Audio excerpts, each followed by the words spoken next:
नमस्कार। कानपुर से कुसुम सिंह अविचल उपस्थित हूँ श्री सत्य संदेश एक संकल्प कानपुर की साहित्यिक संस्था के पेज पर।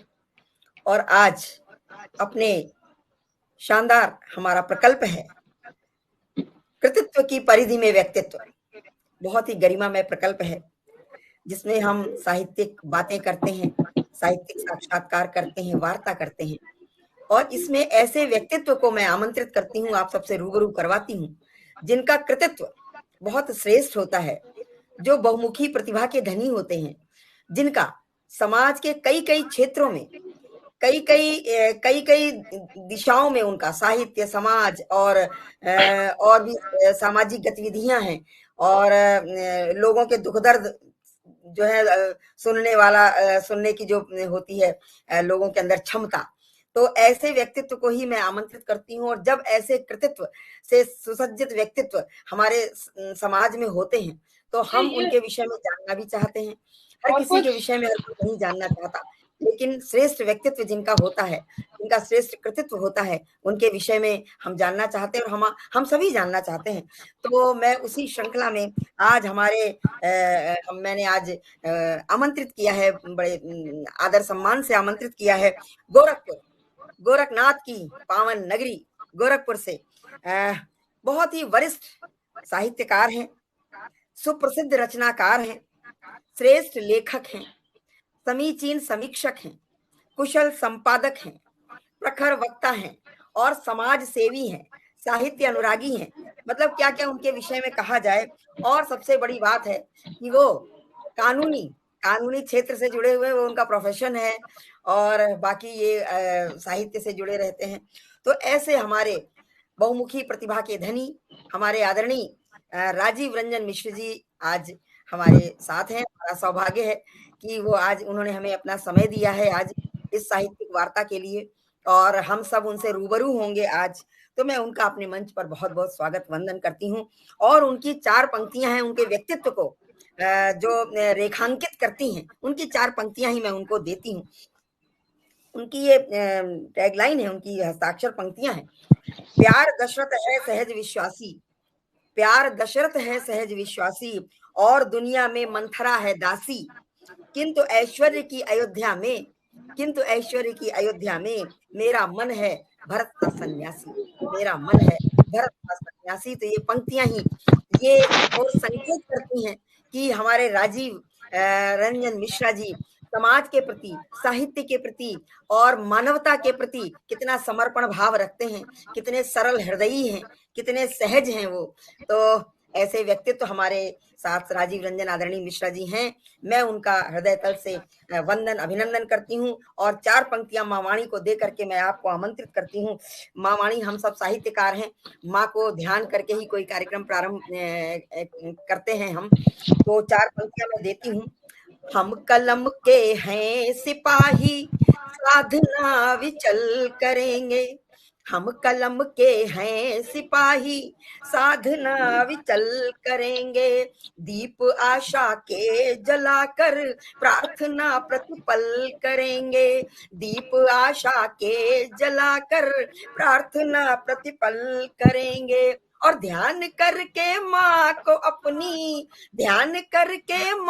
अपनी भावना की मंजरी में, ध्यान करके माँ को अपनी भावना की मंजरी में, और अपने मन को पावन सुरसरित सा जल करेंगे, और अपने मन को पावन सुरसरित सा जल करेंगे। तो आमंत्रित करती हूँ आदरणीय राजीव रंजन मिश्रा जी को, वो आए और प्रारंभ करें कुछ बात से और माँ को स्मरण करें। इसके बाद अपनी वार्ता प्रारंभ करते हैं।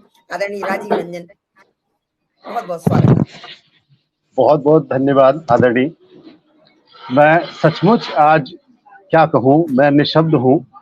वजह ये है कि आपके सबसे पहले तो मुझे आमंत्रित करने के लिए आपका धन्यवाद। आपके इस कृतित्व की परिधि में व्यक्तित्व का जो टैगलाइन है आपके कार्यक्रम का, निश्चय ही मैं अपने आप को बहुत छोटा पाता हूं। मैं यही शुरुआत करना चाह रहा हूं क्योंकि मुझे लगता है कि मैं आज भी स्टूडेंट हूँ, छात्र हूँ।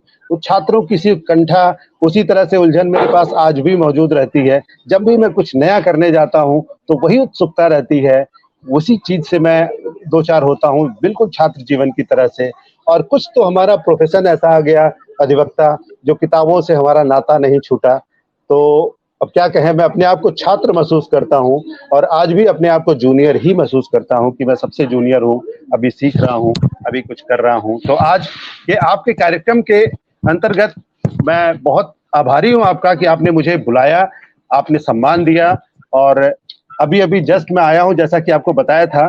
तो चलें, हम कार्यक्रम की शुरुआत करने से पहले मैं अपनी नज़रों में माँ की आराधना करते हैं, अपने शब्दों में माँ की आराधना करते हैं, माँ वीणा वादनी की, जो कि बहुत जरूरी है। चलें, सुने जरा। और जय हो हे वीणा वादिनी, जय हो हे बुद्धि प्रदायनी, जय हो हे वीणा वादिनी, जय हो हे बुद्धि प्रदायनी, हे शारदे जय हो तेरी, जय हो हे मंगलकारिणी, जय हो हे वीणा वादिनी। तेरी कृपा मिलती रहे, वाणी में तू बसती रहे। तेरी कृपा मिलती रहे, वाणी में तू बसती रहे। तेरा हृदय में वास हो, जय हो हे जीवन दायनी, जय हो हे वीणा वादिनी। विद्या का दे वरदान माँ, कर दे जगत कल्याण माँ। विद्या का दे वरदान माँ, कर दे जगत कल्याण माँ। अज्ञानता का नाश हो, जय हो हे ज्ञान प्रदायनी, जय हो हे वीणा वादिनी। हे ज्ञान दा, हे बुद्धि दा, हे भारती बागेश्वरी। हे ज्ञान दा, हे बुद्धि दा, हे भारती बागेश्वरी। सद्बुद्धि दो संसार को, जय हो हे वीणा वादिनी, जय हो हे बुद्धि प्रदायनी। ग्रंथों में तुम, वेदों में तुम, धड़कन में तुम, सरगम में तुम। ग्रंथों में तुम, वेदों में तुम, धड़कन में तुम, सरगम में तुम ही चराचर विश्व में। जय हो हे हंस की वाहिनी, जय हो हे वीणा वादिनी, जय हो हे बुद्धि प्रदायनी। हे शारदे जय हो तेरी, जय हो हे मंगलकारिणी। बहुत बहुत धन्यवाद। ये एक रचना थी मेरी स्वरचित, माँ सरस्वती की आराधना के साथ कार्यक्रम की शुरुआत हो तो मुझे लगता है कि हम लोग को थोड़ा सा एक आत्मिक सुख मिलता है कि माँ भारती को हम जो समर्पण करते हैं अपनी साहित्य को, तो उन्हीं के अर्चना से अगर कार्यक्रम की शुरुआत करें तो एक कह सकते हैं आपकी कुछ दिव्य अनुभूति होती है। चलें, बहुत बहुत धन्यवाद आपको एक बार फिर से कार्यक्रम जी आमंत्रित करने के लिए। जी, और इसी के साथ ही जी जी बताएं, कुछ कह रहे हैं। हमारे बड़े वरिष्ठ रचनाकार उपस्थित हो गए हैं। आदरणीय बीएन सिंह जी की उपस्थिति है, आदरणीय विजय प्रताप शाही जी की उपस्थिति है, और विजय कुमार मौर्य जी उपस्थित हैं। सभी की उपस्थिति को नमन वंदन करती हूँ, बहुत बहुत अभिनंदन सबका मंच पर करती हूँ। सभी श्रेष्ठ रचनाकार हैं और सबकी सहावर्धक टिप्पणियां मिल रही हैं। तो अब हम अपनी जो हमारी साक्षात्कार है, जो हमारी साहित्यिक वार्ता है, उसको प्रारंभ करते हैं। तो मैं शिक्षा से लेती हूँ। आपने बीए एलएलबी बीकॉम एलएलबी किया है आपने, तो गोरखपुर से ही किया है। आपकी जन्मस्थली कर्मस्थली क्या गोरखपुर ही रही है, या आपका कहाँ बचपन गुजरा और कहाँ पारिवारिक पृष्ठभूमि के विषय में कुछ हम लोग जानना चाहेंगे आपका। जरूर जरूर। पारिवारिक पृष्ठभूमि की बात करें तो प्रारंभिक शिक्षा मेरी देहात में हुई है। बिल्कुल जो हमारी ठेठ जो भोजपुरी भाषा आप बात करेंगी तो वज्र देहात में हुई है मेरी प्रारंभिक शिक्षा। मैं बिल्कुल टाटपट्टी वाली कंडीशन थी जब हम लोग बोरा लेके जाते थे स्कूल में, और पेड़ के नीचे पढ़ाई हुई है। कक्षा 5 तक मेरी पढ़ाई हुई है।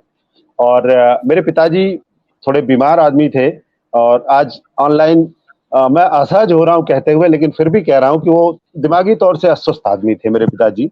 तो संघर्ष में जीवन बहुत रहा हमारा। और 5वीं 4वीं तक तो किसी तरह गांव पे पढ़ाई हुई। 5वीं क्लास की शिक्षा मैंने अपनी बहन के यहाँ प्राप्त की, क्योंकि बहन की उसी दौरान शादी हो गई तो मेरी बहन अपने साथ मुझे ले गई और 5th क्लास की शिक्षा मैंने वहां प्राप्त किया। और उसके बाद मैं फिर आया गोरखपुर वापस। शिशु मंदिर में मेरी सरस्वती शिशु मंदिर पक्की बाग में मेरी जूनियर हाई स्कूल की शिक्षा प्राप्त हुई 8वीं तक। और उसके बाद मैं गोरखपुर से ही मैं ग्रेजुएशन किया। एमपी इंटर कॉलेज से होते हुए यूनिवर्सिटी तक पहुंचा। हाँ, एलएलबी जरूर मैंने एमजेपी यूनिवर्सिटी बरेली से किया। और ये रही शिक्षा की बात। हालांकि ये संघर्ष बड़े बड़े शॉर्ट शब्दों में, बड़े कम शब्दों में मैंने बताया आपको। और फिर मैं दिल्ली चला गया था। 10 वर्ष लगभग दिल्ली रहा मैं। और दिल्ली में अपने जो करियर का जो शुरुआती दौर था वो वही मैंने व्यतीत किया। फिर हमारे पिताजी बहुत बीमार रहने लगे तो वापस गोरखपुर आया मैं। और एक बार फिर दिल्ली छोड़ के वापस गोरखपुर कर्मस्थली बनाया। और यहाँ से फिर एक बार जीरो से शुरुआत किया मैं। 2004 में आया मैं वापस। और 2004 से मैं अपनी कर्मस्थली गोरखपुर बनाया हूँ और तब से मैं यहीं हूँ। एमजेपी रोहिलखंड बरेली जी, बड़ा प्रतिष्ठित एमजेपी संस्थान है और बड़ी उसमें एंट्रेंस जो प्रवेश परीक्षा होती है बड़ी कठिन होती है। मैंने अपने बच्चों को दिलाया है एमजेपी रोहिलखंड से इंजीनियरिंग का एंट्रेंस दिलाया है, तो मैं समझती हूँ उसको। बहुत अच्छा प्रतिष्ठान है वो शिक्षा का। तो जहाँ से आपने एलएलबी किया है तो आप, और जहां तक आपने संघर्ष की बात की, हर किसी के जीवन में संघर्ष होता है। और जब जीवन में, मेरे भी जीवन में संघर्ष था। जब कभी मेरा साक्षात्कार होता है तो मैं उसको बताती हूँ। और जब संघर्ष को कहने में बड़ा गर्व होता है, जैसे आपने कहा मैं पटल पे बड़ा कहने में वो है संकोच है, संकोच नहीं। जब कहते हैं कठिनाइयों से हम जब सफलता प्राप्त करते हैं, वो सफलता हमें बहुत सुख देती है, बड़ा आत्मसंतुष्टि देती है। उस समय संघर्ष की चर्चा करना अपने को गौरवान्वित करता है कि हम अपने दम पर आगे बढ़े हैं। हम बड़े संघर्षों से, हमें बिल्कुल कहते हैं ना कि जो लोग बच्चे जन्म से ही जो स्पून विद सिल्वर स्पून करके एक कहावत है, तो वो वैसा नहीं है। हम लोगों ने संघर्ष किया है, पुरुषार्थ किया है, अपने घर की अभाव देखे हैं, वंचनाएं देखी हैं। तो उसके बाद हम जिस मुकाम पर आज हैं, तो हमें अपने स्वयं पर बड़ा गर्व होता है। और आप पर भी मुझे गर्व है, जैसी आपने बताई जिस तरह आप टाटपट्टी विद्यालय में। यही बात, हम सब गांवों से जुड़े हुए, हम लोग कोई एंग्लो इंडियन नहीं है, हम सबकी जड़ें गांवों में हैं और हमें गर्व है। हमारा भारतवर्ष गांवों का देश है, हम सब गांवों से जुड़े हैं। तो बहुत अच्छा रहा। और अच्छा तो ये लगता है कि उसके बाद आपने एलएलबी किया और इतने बढ़िया इंस्टीट्यूशन से आपने जो है एलएलबी किया है, और उसी का परिणाम है कि आज आप सफलता की बिल्कुल प्राप्त कर रहे हैं, सफलता के शीर्ष पर हैं आप, बिल्कुल सफल हैं अपने प्रोफेशन में। तो मैं एक बात जानना चाहती हूँ कि आपको एलएलबी, आपके अंदर कुछ मतलब रुचि थी कि मैं वकालत करूं, कानून की पढ़ाई करूं, या आपके पारिवारिक पृष्ठभूमि ऐसी कुछ जहां से आपको क्यों रुचि हुई कि आप एलएलबी करके आप कानून को अपना प्रोफेशन बनाएं? बहुत अच्छा सवाल किया आपने। और ये सवाल निश्चय ही मैं बहुत से श्रोता ऐसे होंगे जो सुनेंगे तो मेरे ख्याल में उससे सीख लेंगे। और आज की डेट में मैं आपको बता दूं, एलएलबी में करना मेरे लिए एक बाय चांस की बात थी। जैसे कहते हैं ना, आपके अना पर, आपके ईगो पर कोई चीज बात आ जाती है। मैं शुरुआती दौर पर मैं अकाउंटेंट के तौर पे काम कर रहा था। मैं दिल्ली तक मैं अकाउंटेंट के ही दौर पे था और गोरखपुर में भी मैं अकाउंटेंट के ही स्तर पे काम करता था मैं। तो अकाउंटेंट में चूंकि मेरी जो वर्किंग थी वो ज्यादातर चार्टर्ड अकाउंटेंट के साथ होती थी। और आपको एक चीज बता दूं मैं कि मैं सीए लेवल का एडवोकेट हूँ। मैं एडवोकेट सामान्य अधिवक्ता नहीं हूँ। मैं एक चार्टर्ड अकाउंटेंट की वर्किंग के साथ मैं अधिवक्ता हूँ। तो मैं उनके साथ काम करता था। तो गोरखपुर में जो अधिवक्ता लोग हैं वो मुझे बड़ा परेशान करने लगे। उनको उनको लगता था कि ये जो है बहुत परेशान करने लगे। तो एक छोटी सी घटना आपको बताऊं। ये घटना लगभग 2008 की बात है, 8 या 9 की बात है। एक अधिवक्ता मुझे काम के बदले में कमीशन मांगने लगे। तो मैंने कहा कि सर काम मैं कर रहा हूँ, मेहनत मैं कर रहा हूँ, आपको किस बात की कमीशन दूं। जैसे रिटर्न भरने के लिए लोग मांगते हैं तो उसमें चल जाता है, लेकिन अकाउंटिंग के वर्क के लिए वो कमीशन मांगने लगे 40% वो भी। तो मैंने कहा सर आप अधिवक्ता हैं, इसमें मैं आप केस कराते हैं, आप सब कुछ करते हैं, वहां तो मैं नहीं, मुझे दीजिए। तो मेरे मेरे हिस्से के पैसे में से आप क्यों मांग रहे हैं? मेरे हिस्से में से क्यों मांग रहे हैं? मेरे पैसे में से आप क्यों मांग रहे हैं? तो ये बात उनको बुरी लगी बहुत ज्यादा। और ये बात बात बहस तक आ गई। बहुत बहस हुआ। और उसके बाद उन्होंने कहा कि राजीव तुम्हारा गोरखपुर में मैं ब्रेड एंड बटर बंद करा दूंगा, नमक रोटी चलना बंद करा दूंगा। ये बात मुझे कहीं ना कहीं अंदर चोट पहुंची। मैंने कहा सर आप मेरा ब्रेड एंड बटर बंद कराइए और मैं आपके बगल में बैठने की तैयारी करता हूँ, देखता हूँ कौन जीतता है इसमें। और आपको बताऊं फिर दो उसके बाद ये शुरू हुआ हमारा ये संघर्ष। और एलएलबी किया फिर मैंने। और मैं जब एंट्रेंस दिया था उस एंट्रेंस में जनरल कैटेगरी में, हालांकि पढ़ाई छोड़े हुए काफी समय गुजर गया था, बहुत दिक्कत हुई। लेकिन एंट्रेंस में आपको बता दूं सिर्फ पुस्तक पढ़ने का शौक जो है मुझे एंट्रेंस दिलवाया। और मैं लगभग 2020 मेरी रैंकिंग आई थी। बहुत अच्छी नहीं थी लेकिन इसके बावजूद मेरा एडमिशन हुआ वहां पर।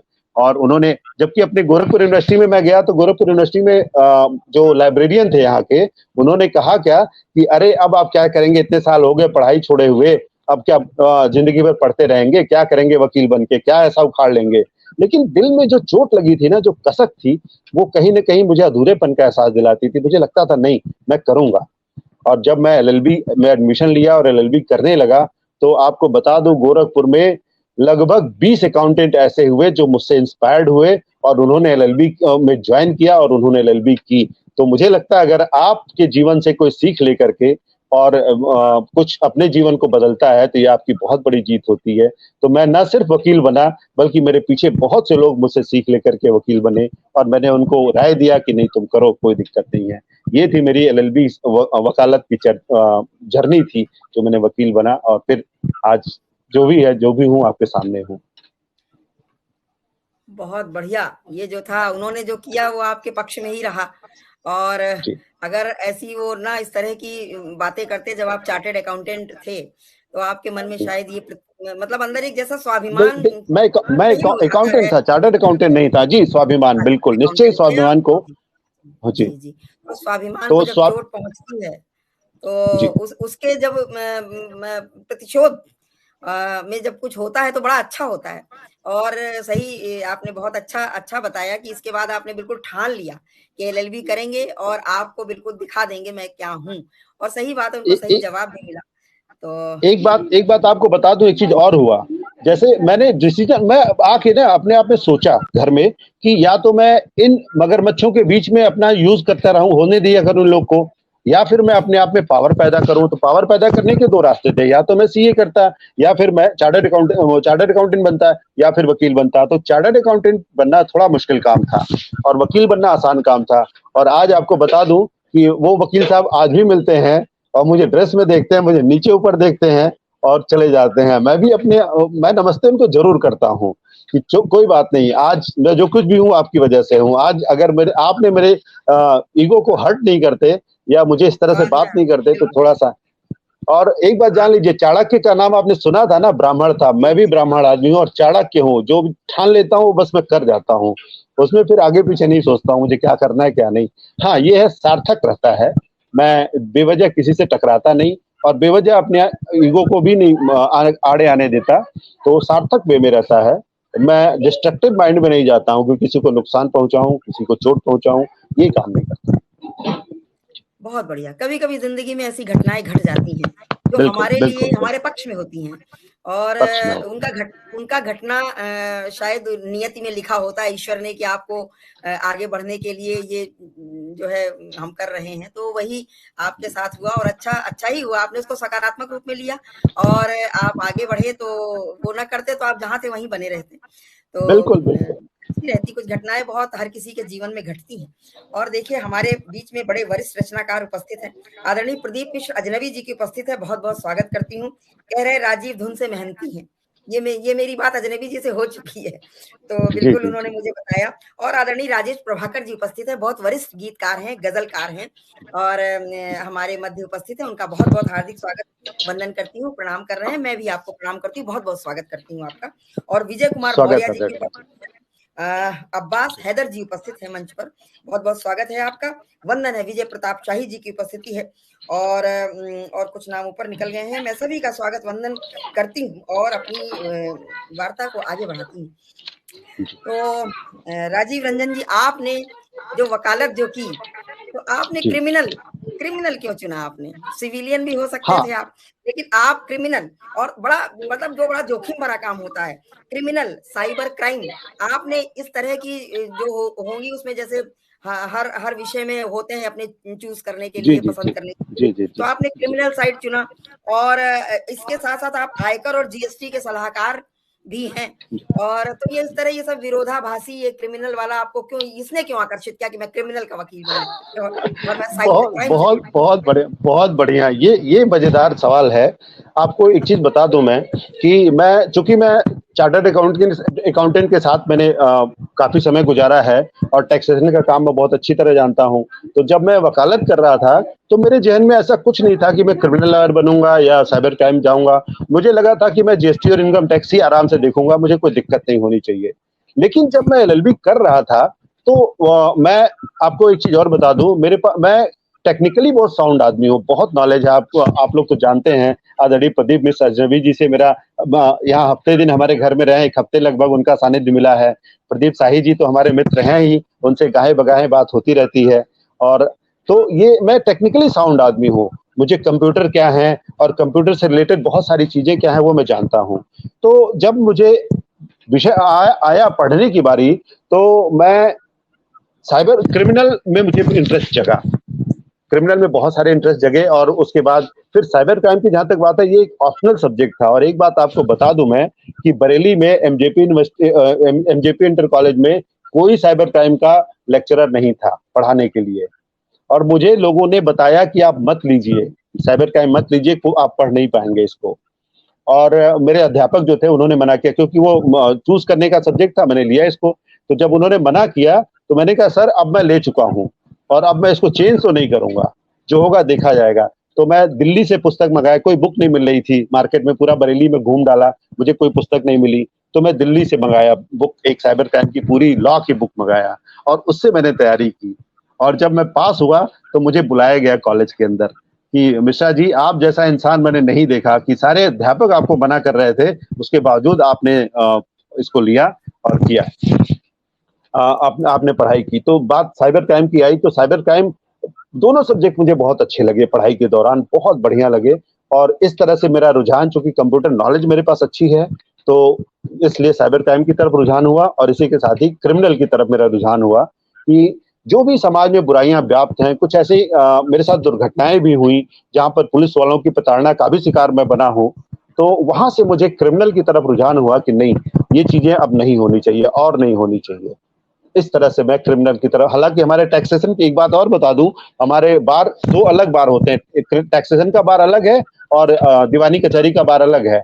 तो दीवानी के लोग तो खुश हुए, लेकिन टैक्सेशन वाले हमको मना करने लगे कि आप दीवानी मत जाइए, ये हमारे टैक्स बार का अपमान है। तो मैंने कहा आदरणीय मैं आपका अपमान नहीं कर रहा हूँ, अगर मेरे अंदर काबिलियत है, मैं दोनों मैनेज कर सकता हूँ, तो क्यों ना जाऊं मैं। आप बताइए, आपका नुकसान मैं करूं तो मेरी गलती है। तो खैर लोगों ने इस चीज को अप्रिशिएट किया और आज की डेट में दोनों बार मैं काम आराम से संभालता हूं और हमारा टैक्स बार भी मेरा साथ देता है। और बल्कि लीगल काम दीवानी के मुझे ही पकड़ाता है कि राजीव जाओ करो, ये काम तुम्हारे बस का है, तुम ही कर पाओगे। बताइए, दीवानी और ये मेरी फौजदारी पहचान दोनों है। अपने हाथों में लिए हुए हैं आप। जी जी और साइबर क्राइम तो सबसे बड़ा नाजुक सा है, और सही बात है, अगर टेक्निकली अपडेट आप नहीं है तो साइबर जी क्राइम में तो बहुत दिक्कतें आ सकती हैं। तो ये बहुत बहुत क्रिमिनल तो बहुत चलिए चलता है, क्रिमिनल में भी आपका क्रिमिनल से वास्ता पड़ता है।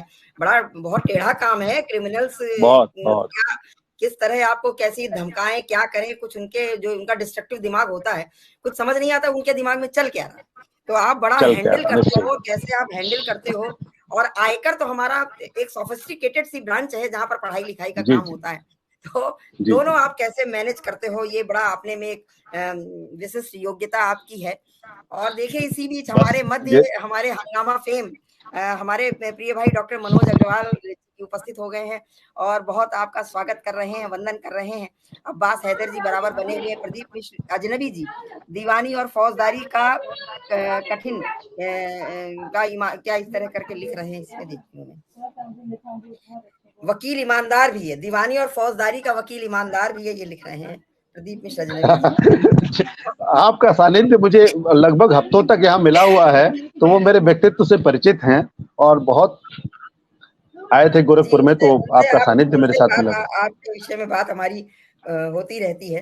और राजेश जी प्रभाकर जी जी। लिख रहे हैं, राजीव रंजन ही बहुमुखी प्रतिभा के धनी हैं।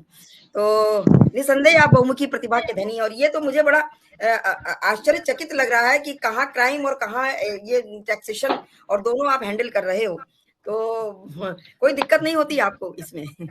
दिक्कत तो और होती है, कभी कभी बहुत दिक्कत क्रिमिनल्स होती आप है, लेकिन क्रिमिनल जब क्रिमिनल से आपका वास्ता पड़ता है तो आप किस तरह उनको, आप इतने सरल और इतने सौम्य और साहित्य, सबसे बड़ी बात तो आप जो क्रिमिनल क्षेत्र से जुड़ करके आप साहित्य से जुड़े, और साहित्य कितना कोमल और कितना सौम्य और कितना सरल सा है। मतलब जो जो साहित्यकार होता है बड़ा कोमल हृदयी होता है, बड़ा सहज और जी सरल जी। भावुक होता है, भावनात्मक भावनाएं उसके अंदर होती बिल्कुल, हैं। निश्चित आप निश्चित निश्चित। साहित्य से भी जुड़े हो, आप और ये वकालत भी चलिए बढ़िया, वो भी क्रिमिनल से, तो कैसे आप सामंजस्य और कैसे आप साहित्य से जुड़े, ये कुछ थोड़ा सा बड़ी उत्सुकता है आपके विषय में जानने की। तो जी साहित्य से जुड़ना तो ये मेरे दिल की बात थी, साहित्य से जुड़ा। सबसे पहले आप वकालत की बात करें हम आपको, जब मैं वकालत काम शुरू किया, दीवानी जाना शुरू किया, तो सबसे पहले मुझे मेरे सीनियर ने मुझे दिया कि एक जुवेनाइल का केस दिया, और जुवेनाइल का केस वो दिया, बोले राजीव इसको पढ़ो और इसमें जिस्ट तैयार करो। जिस्ट मतलब होता है कि क्वेश्चन तैयार करो, इसमें तुम अपने हिसाब से क्या क्वेश्चन पुट अप कर सकते हो, और तुम्हें 10 दिन का समय दिया जाता है। अब मैं आपको बता दूं, मैं उस फाइल को पढ़ा और मैं असहज हो गया, मैं बिल्कुल असहज हो गया। आवाज आ रही है हमारी? हाँ बिल्कुल आ रही, बढ़िया आवाज आ रही। हाँ, तो मैं असहज हो गया उस फाइल को पढ़ने के बाद, असहज हो गया, और मैं लगभग 20 दिन तक असहज रहा। और 10 दिन की बात तो मेरे सीनियर बुलाए, राजीव तुमको 10 दिन का समय दिया था, तुम लगभग 20 दिन हो गया, कुछ जवाब नहीं दिए मुझे। तो मैंने उनको बताया कि sir I am not feeling good, मुझे अच्छा नहीं लग रहा है उसको पढ़ने के बाद। और इच्छा यही किया कि मैं पर्टिकुलरली मैं खुद जाके उस क्रिमिनल को सजा दे के आऊं, मेरे दिल में ही भाव जगा। तो उन्होंने कहा देखो राजीव, और ये चीज हमारे प्रोफेशन का हिस्सा है, और हम अपने प्रोफेशन में तभी आगे जा पाएंगे जब इन सब चीजों को हैंडल करना सीखेंगे। तो अपने भावों को तुम हैंडल करना सीखो अपने आप में। अब आपको एक चीज बता दें, हम अधिवक्ताओं की, चाहे वो अधिवक्ता हो, डॉक्टर हो, या फिर पुलिस वाले हो, ये आप खबरों में जो पढ़ते हैं ना, वो सार होता है छोटा सा कि फला जगह आदमी मर गया या एक्सीडेंट हुआ है, लाश पाई गई। हम लोग लिटरली उसका पोस्टमार्टम पढ़ते हैं। आप जब किसी केस का कोर्ट में ब्यौरा पढ़ते हैं ना, तो पूरी पिक्चर बनी रहती है, पूरा कि अगर किसी कोई मरा था तो उसका टांग कहाँ था, हाथ कहाँ था, सर कहाँ था, चाकू कहाँ लगा, वो पूरी डिटेल पढ़ते हैं हम लोग। तो वो चीज एक पिक्चर दिमाग में बन जाती है और वो हमेशा बनी रहती है। तो ये असहजता बनी रही हमें। और चूंकि जुवेनाइल केस था, लड़की के साथ रेप हुआ था, बच्ची, छोटी बच्ची थी, तो मैं उसको पढ़ के एकदम मेरा दिमाग एकदम हिल गया था। और दूसरी घटना आपको बताऊं, कचहरी में वकील लोग थोड़ा सा, अभद्रता की बात नहीं करूंगा मैं, लेकिन वो गाली गलौज का इस्तेमाल करते हैं बातचीत में, बहुत फ्रिक्वेंटली गाली देते हैं। और मैं आज तक नहीं सीख पाया गाली, हमारे सीनियर देते थे। तो मैंने कहा एक बार पूछा भी, तो बोले कोई बात नहीं राजीव, समय आने दो, जान जाओगे। तो एक दिन की बात है, हम लोग SC ST कोर्ट में बैठ खड़े थे और गवाही हो रही थी। गवाह जो है गवाही पढ़ रहा था, तो उसने मतलब जज के सामने अपनी माँ बहन की गाली शुरू कर दी। तो मैं अपने सीनियर का हाथ जोर से पकड़ लिया वहां खड़े खड़े। तो सीनियर कुछ बोले नहीं, काम हो गया, साइन हो गया, गवाही हो गई, बाहर आए हम। तो उन्होंने कहा क्या बात है राजीव, क्यों मेरे हाथ पकड़ लिए जोर से? मैंने कहा सर वो गाली दे रहा था जज के सामने। तो उन्होंने पूरा एकदम उसका गवाही पकड़ा दिया मुझे। गवाही में मैं आपको बता दूं, सचमुच उस तरह की भाषा। अब होता क्या है, जब आप जाते हैं कोई किसी केस का आप एफआईआर दर्ज कराने, तो वहां वो शब्द का इस्तेमाल करना पड़ता है कि मुझे इस तरह की गाली, या तो आप गोल मोल कहें कि मुझे माँ बहन की गाली दी गई, या फिर वो भाषा कहीं कहीं वो भाषा इस्तेमाल करनी पड़ती है वहां पर। तो जो लिखा रहता है उसको पढ़ के हम लोग को सुनाना पड़ता है, वो हमारे प्रोफेशन की मजबूरी है।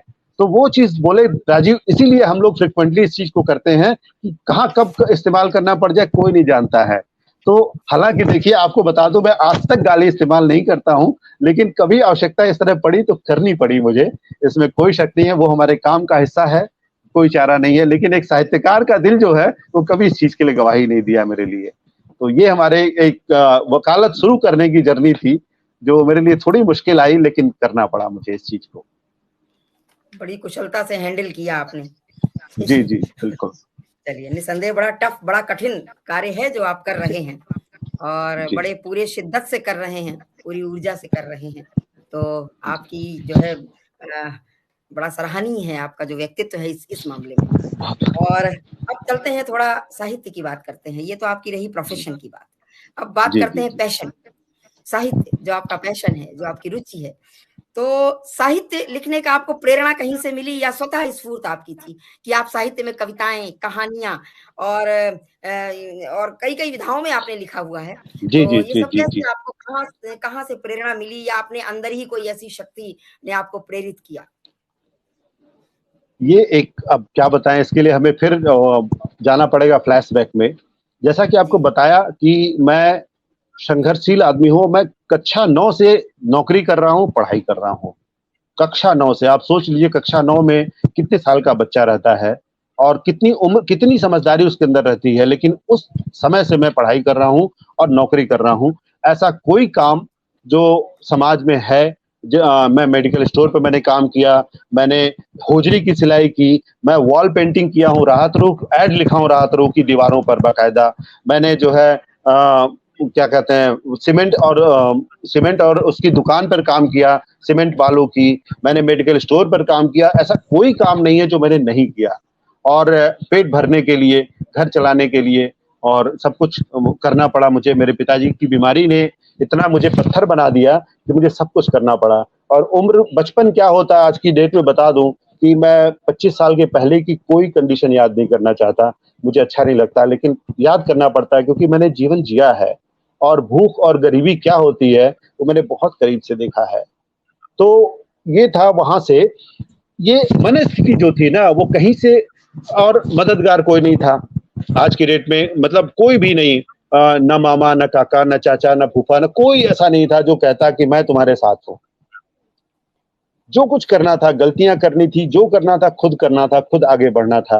तो वहां से कहीं न कहीं वो टूटा हुआ जो मन था, वो आत्म केंद्रित केंद्रित मन था। क्योंकि मैं जब पढ़ता था तो मैं बीकॉम तक बड़ा सेल्फ सेंटर्ड कह लीजिए, आत्म केंद्रित था। मैं किसी से बोलता नहीं था। अभी कुछ दिन पहले मेरे 6, 7, 8 के एक टीचर से मुलाकात हुई, मेरे क्लास टीचर हुआ करते थे। तो अभी कुछ समय पहले साहित्यिक गोष्ठी में ही मुलाकात हुई। तो उन्होंने कहा, राजीव मैं तुमको जब भी देखता था सोचता था तुम अपने जीवन में क्या करोगे, क्योंकि इतने खामोश तुम रहते थे कि मैं समझ नहीं पाता था तुम करोगे क्या। लेकिन आज तुम्हें देख के अच्छा लगता है। तो वो जो आत्म केंद्रित मैंने अपने आप को किया, और वहां से फिर कहीं न कहीं। और एक छोटी सी घटना आपको बताऊं कि मैं उस समय हाई स्कूल में पढ़ता था। मेरे घर के पीछे कवि सम्मेलन हो रहा था। उस कवि सम्मेलन में एक कवि, मैं घर के अंदर से ही सुन रहा था। 4 लाइनें उन्होंने कहा। वो कवि कौन थे, कहाँ से थे, क्या नाम था उनका, मुझे कुछ याद नहीं है, लेकिन उनकी 4 लाइनें मेरे दिल पर अंकित हो गई हैं। और आज भी मैं उनको ढूंढता हूँ 4 लाइन पढ़ते हुए, कि कहीं वो मिले, कहीं तो कोई कहे कि हाँ मैंने किया है। आप एक ये लाइन, इन लाइनों ने मेरे अंदर कुछ स्फुटित किया, कुछ पैदा किया कि नहीं, मुझे कुछ मेरे अंदर है जो बाहर आने के लिए बेताब है। मैं आपको सुनाता हूँ 4 लाइनें, और मेरे ऊपर बहुत सटीक बैठती हैं। क्या क्या बताएं आए हैं होकर कहाँ कहाँ, क्या क्या बताएं आए हैं होकर कहाँ कहाँ, लागे हमने लहू के समंदर कहाँ कहाँ, खुद अपने ही पांव के छालों से पूछिए, खाए हमने राह में ठोकर कहाँ कहाँ। तो ये उनकी 4 लाइनें जो बिल्कुल मेरे ऊपर चिपक गई, मेरे दिल पर, मेरे मन मस्तिष्क पर और मेरे जीवन से चिपक गई, वो आज तक नहीं छूटी। वो जो भी साहित्यकार थे, मैं आज भी उनको नमन करता हूँ।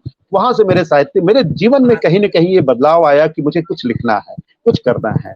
तो वहां से मेरे अंदर एक कवि का जो मन था वो बाहर निकला कि नहीं, मुझे लिखना है। तो वहां से शुरुआत हुआ। बिल्कुल, तो वहां से प्रेरणा, और वैसे भी जब अंदर कहीं ना कहीं से बीज होते हैं हमारे अंदर जी लेखन के, और जरा सा भी कहीं उनको मिलता है, मौका मिलता है, तो वो तुरंत स्फुरित हो जाते हैं, वो तुरंत वो अपना मतलब वो काम अपना करने लग जाते हैं। और जी हम जी, हमारा बिल्कुल जो है बिल्कुल लेखन, बिल्कुल तो जो लेखन है आपका ये रहा। और वैसे भी जो साहित्यकार जिसके अंदर भावनाएं होती हैं, कभी कभी उन भावनाओं को लिख लेने से अपने को बड़ी जी तसल्ली मिलती है। तो जब बिल्कुल अंदर जो साहित्यकार के अंदर ही भावनाएं भी होती हैं, भावनाएं होती हैं, चिंतन होता है, सोचता है वो, और उसको लेखनी में उतारता है, तो निश्चित रूप से आपके अंदर कहीं ना कहीं से बीज थे जिनका स्फुरण इस घटना से हुआ। स्मरण। और वही जी आपके जी जो है आपके प्रेरणा स्रोत कहना चाहिए। निश्चित रूप से कोई ना कोई जी घटना जी होती है जिंदगी में जो जी हमें जी जी प्रेरित करती है, या कभी कभी स्वतः स्फूर्त होता है, या कभी कभी जी पारिवारिक पृष्ठभूमि होती है जिससे हम प्रभावित होते जी हैं। जी जी तो बहुत अच्छा प्रारंभ आपका, और साहित्य में भी आपका बहुत अच्छा आप लिखते हैं, और बहुत अवदान है बहुत बहुत आपका साहित्यिक क्षेत्र में भी। और आप आपका पढ़ना वैसे भी आपका शौक है, आपका जो आपके विषय जी में मैंने जाना है, आप किताबें पढ़ना जी पसंद करते हैं, आप पेंटिंग बहुत करना पसंद बहुत करते हैं। और जी पेंटिंग भी भावनाओं की एक अभिव्यक्ति है। हम कभी-कभी भावनाएँ अपनी लिख कर निकालते हैं, और कभी-कभी हमारे अंदर का चित्रकार जब जागता है तो हम उसको अपनी पेंटिंग के माध्यम से निकालते हैं।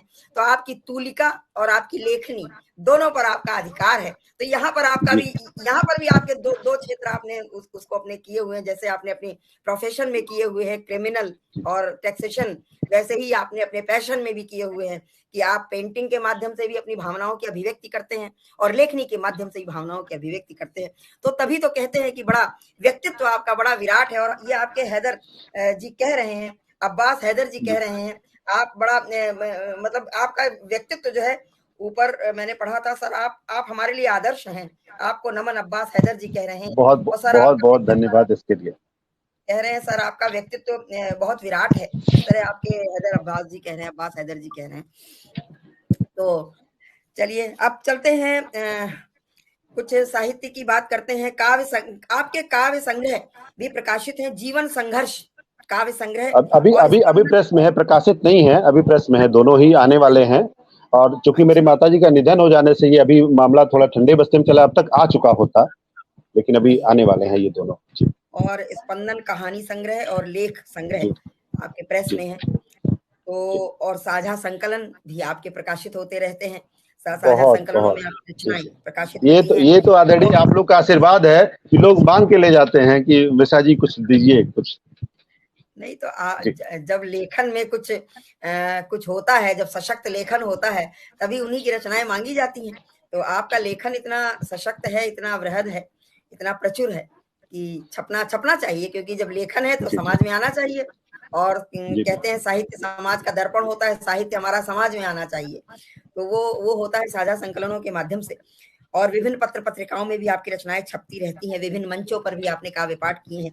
तो अब चाहते हैं मिश्रा जी आप कुछ थोड़ा सा रस परिवर्तन कर लेते हैं, और कुछ सुना दें, जी जी आप जी कुछ कविता सुना दें कोई आप। और आपका लेखन भी बिल्कुल मैंने बिल्कुल देखा है कि आपने एक बसंत का गीत आपका बड़ा प्यारा है। हम चाहते हैं जी वो जी सुना दें आप।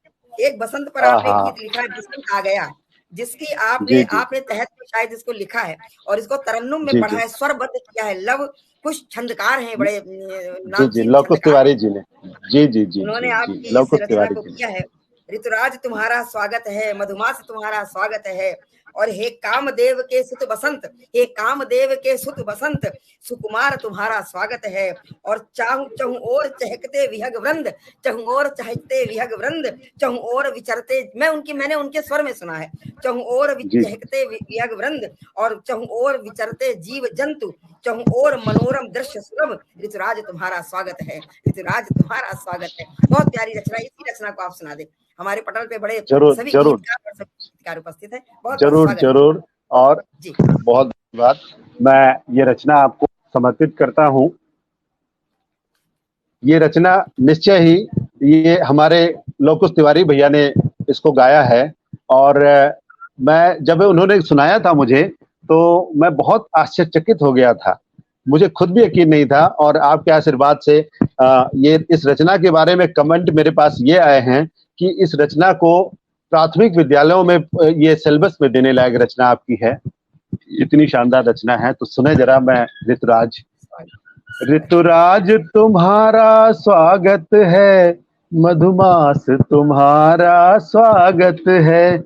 ऋतुराज तुम्हारा स्वागत है, मधुमास तुम्हारा स्वागत है।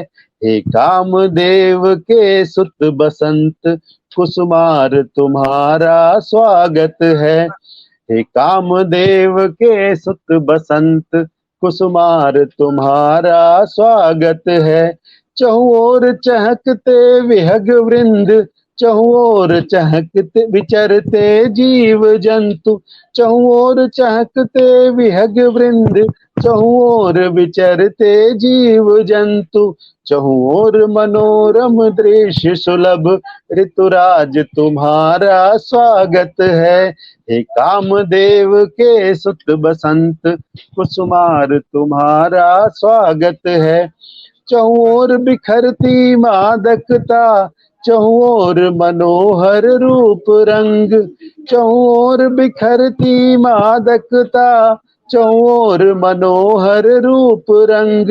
चहुओर धरा कमनीय लगे, ऋतुराज तुम्हारा स्वागत है। बहुत बहुत धन्यवाद। हे कामदेव के सुत बसंत, कुसुमार तुम्हारा स्वागत है। अब देखिए मौसम क्या है।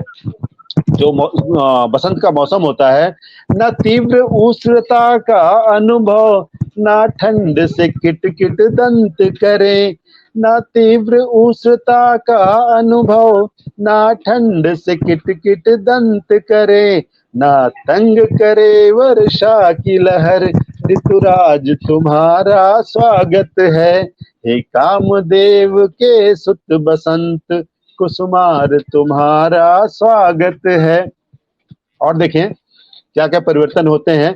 रमणीय रूप लेकर कुदरत, नवरूप रंग में ढलती है।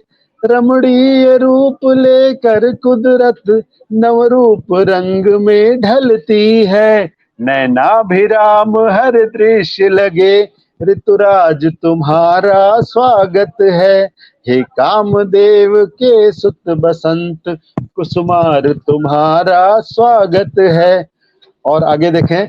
धरती लहरा कर झूम उठी, वन उपवन पुष्प हंसे खिलकर। धरती लहरा कर झूम उठी, वन उपवन पुष्प हंसे खिलकर।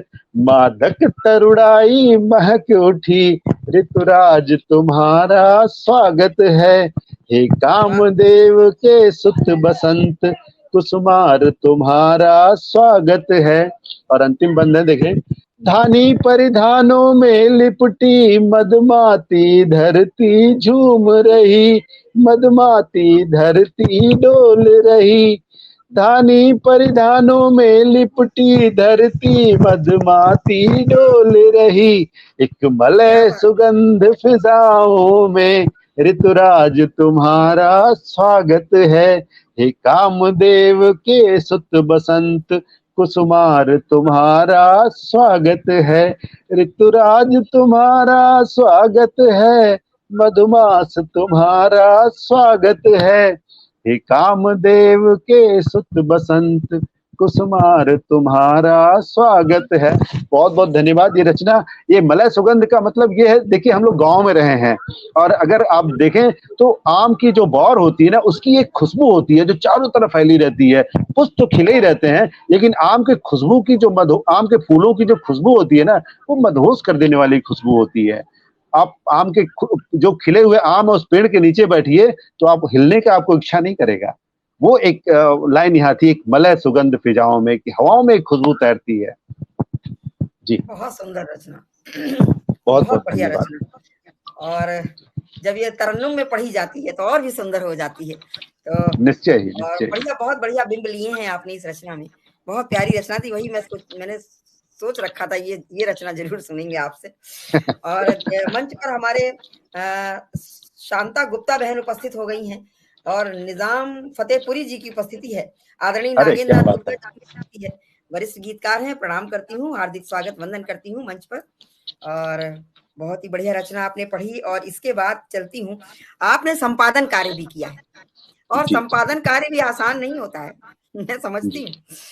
ई पुस्तकों का संपादन किया है। संपादन में रचनाओं को मंगाना, लोगों की रचनाएं आमंत्रित करना, फिर उनको चुनना, उनको सिलेक्शन करना उनका, तो बड़ा कठिन काम है। लेकिन आजकल तो आप स्वयं जानते हैं आजकल साहित्य में हो क्या रहा है। हो रहा है जी जी। व्यापार। आप व्यापार। पैसा जी। दीजिए, कूड़ा कूड़ा छप जाएगा वो आपका। तो बड़ी बोला पीड़ा था। है।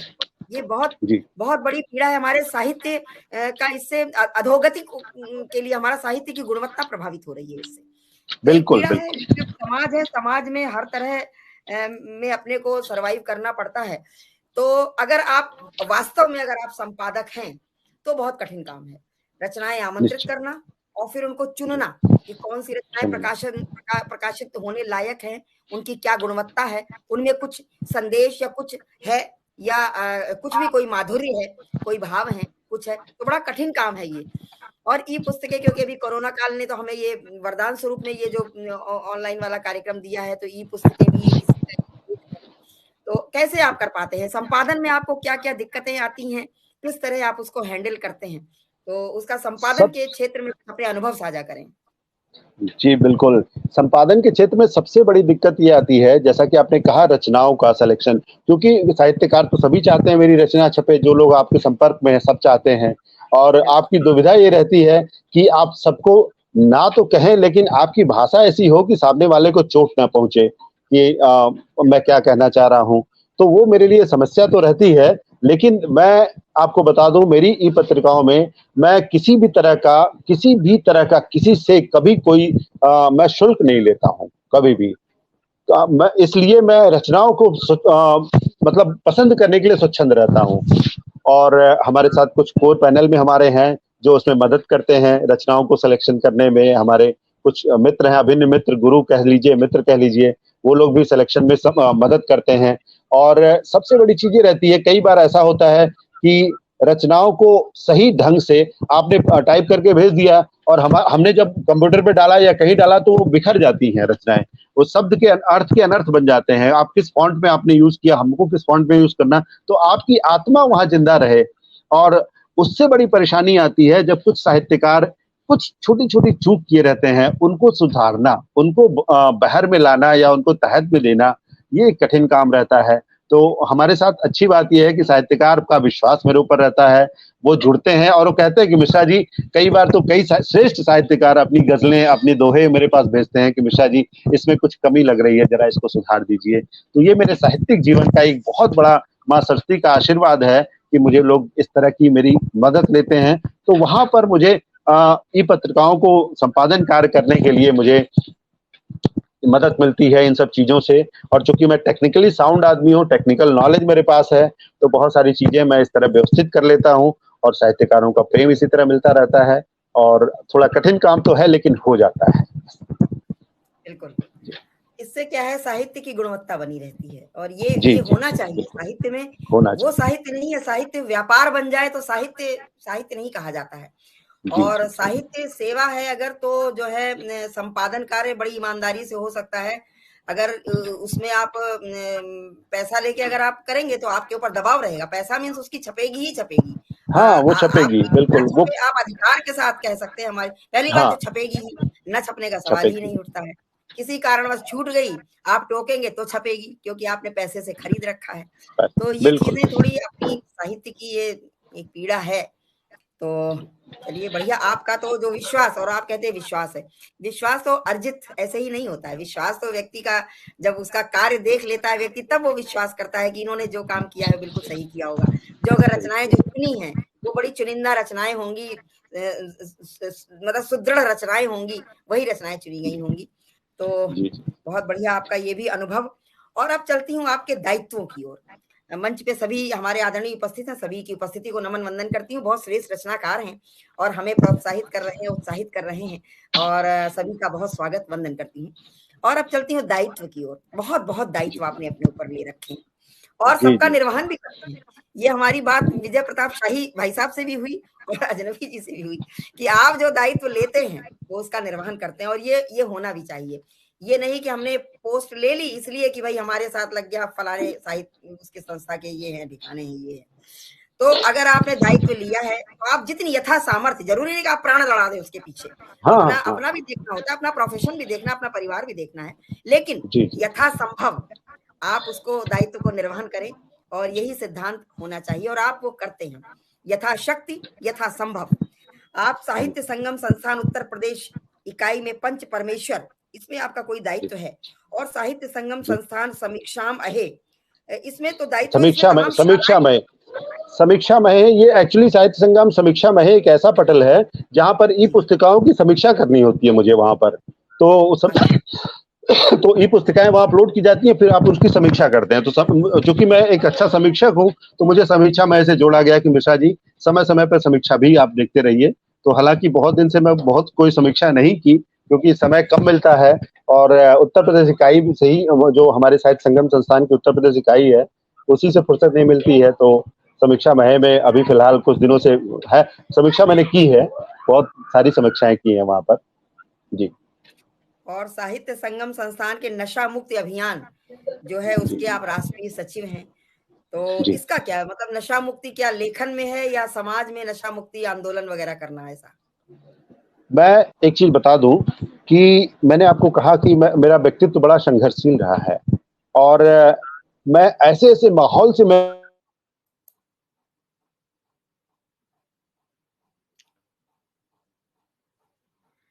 हमारे मध्य प्रमोद श्रीवास्तव पल्लवित जी उपस्थित हैं, बहुत स्वागत करती हूँ सभी का।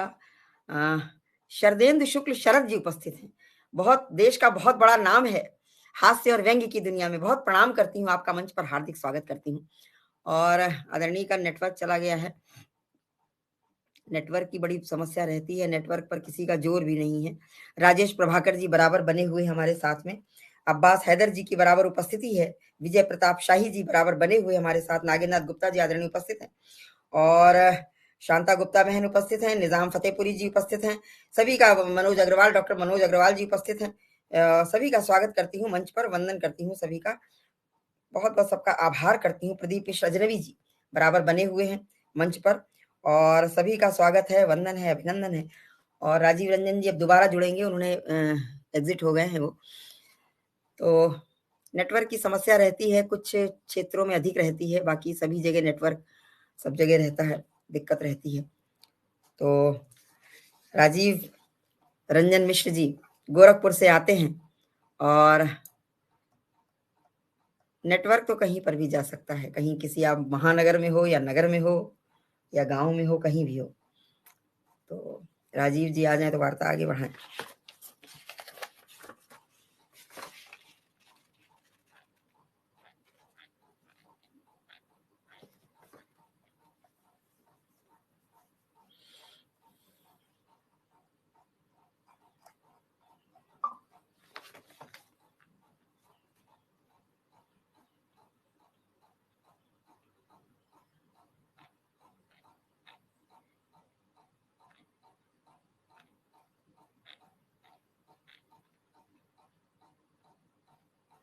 संजीव गुप्ता जी की उपस्थिति है कानपुर से, स्वागत करती हूँ आपका।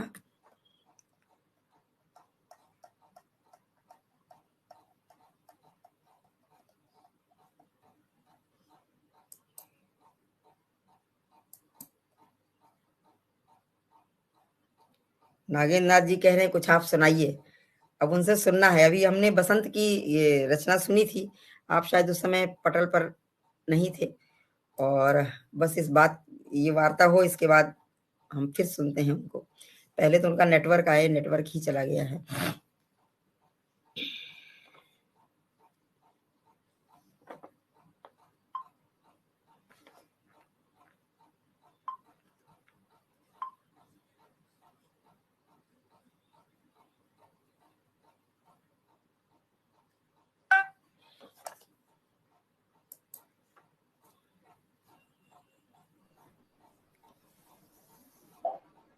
जी माफ कीजिए, थोड़ा सा आप नेटवर्क की समस्या थी। हाँ चलें, कुछ कह रही थी आप। कोई बात नहीं, नेटवर्क के ऊपर अपना जोर भी नहीं है। हाँ तो हाँ हाँ। हम बात कर रहे थे नशा मुक्ति अभियान की। जी ये जी जी। कार्यक्रम आपके इसके क्या अभियान होते हैं आप, या कि लेखन से संबंधित है ये साहित्य संगम संस्थान? हाँ नशा मुक्ति ये का बता आप दें। किस तरह से करती हैं? जी जी, तो मैंने आपको बताया कि मैं ऐसे रास्तों से होकर आया हूँ जहाँ नशा करना मेरे लिए बहुत सहज था। मैं जब वॉल पेंटिंग करता था तो वहाँ पर 100% जो पेंटर थे वो दिन भर काम करते थे और शाम को शराब पीते थे। वहाँ पे जिनके साथ में था वो जानते थे पिएगा तो है नहीं, तो वो खाना खिलाने के बाद होटल में हम लोग खाते थे और वो हमको कर देते थे, जाओ तुम कमरे में अपना पढ़ाई करो। तो मैं अपने रूम में आके अपनी पढ़ाई करता था, जो भी था। तो मैंने नशे का एक विद्रूप रूप देखा हुआ है। मैं आपको बता दूं मेरा अनुभव, अभी आपने जीवन के संघर्ष का मेरा शतांश भी आपने नहीं सुना है। आप सुनेंगी तो रोंगटे आपके खड़े हो जाएंगे, इतना मुझे मैं रूह कांप जाएगी। मेरी मेरे घर में मेरे इन लॉज थे, मेरे जीजा जी थे। मेरे घर में चूंकि पिताजी बीमार थे तो मेरी माताजी ने मेरी 2 सिस्टर की शादी एक ही घर में कर दी। दोनों सगे भाई थे और दोनों एक नंबर के ड्रग एडिक्ट। वो कोई ऐसा नशा नहीं था जो नहीं करते थे। शराब, सिगरेट, स्मैक, चरस, यहाँ तक कि मिट्टी का तेल भी पी जाते थे। हम लोग बहुत कोशिश किए उनको कि सही हो जाए। मैंने ट्रीटमेंट भी कराना शुरू किया, बहुत रिहैब ले गया। लेकिन होता क्या था, जब वो थोड़ा-सा सुधरने की कोशिश करते तो उनके पिताजी को लगता कि अगर ये सुधर जाएगा तो अपने साले की सुनेगा, फिर हमारी नहीं सुनेगा, हमारा बेटा नहीं रहेगा। तो वो उनको जाके पैसे दे आते थे। अब रिहैब की कंडीशन ये होती है कि आप थोड़ी सख्ती आप करते हैं। जब आप पैसों से, रुपयों से और यहाँ तक कि आपको जरूरत पड़े तो उनको हर तरह से शारीरिक मानसिक रूप से भी आप सख्ती करनी पड़ती है। लेकिन वो सख्ती वो उनके पेरेंट्स सपोर्ट नहीं करते थे, जबकि बेटा उनका था। मेरा क्या था, मेरी बहन का था। और उन्होंने सपोर्ट ना करने के उनके वजह क्या हुआ कि उन्होंने उनके दोनों बच्चे यानी मेरे दोनों जीजा जी अपने 45वां बसंत पूरा नहीं कर पाए और एक्सपायर हो गए। और तो यहाँ से मुझे नशे के और की साहित्य नेटवर्क बाधित है आज।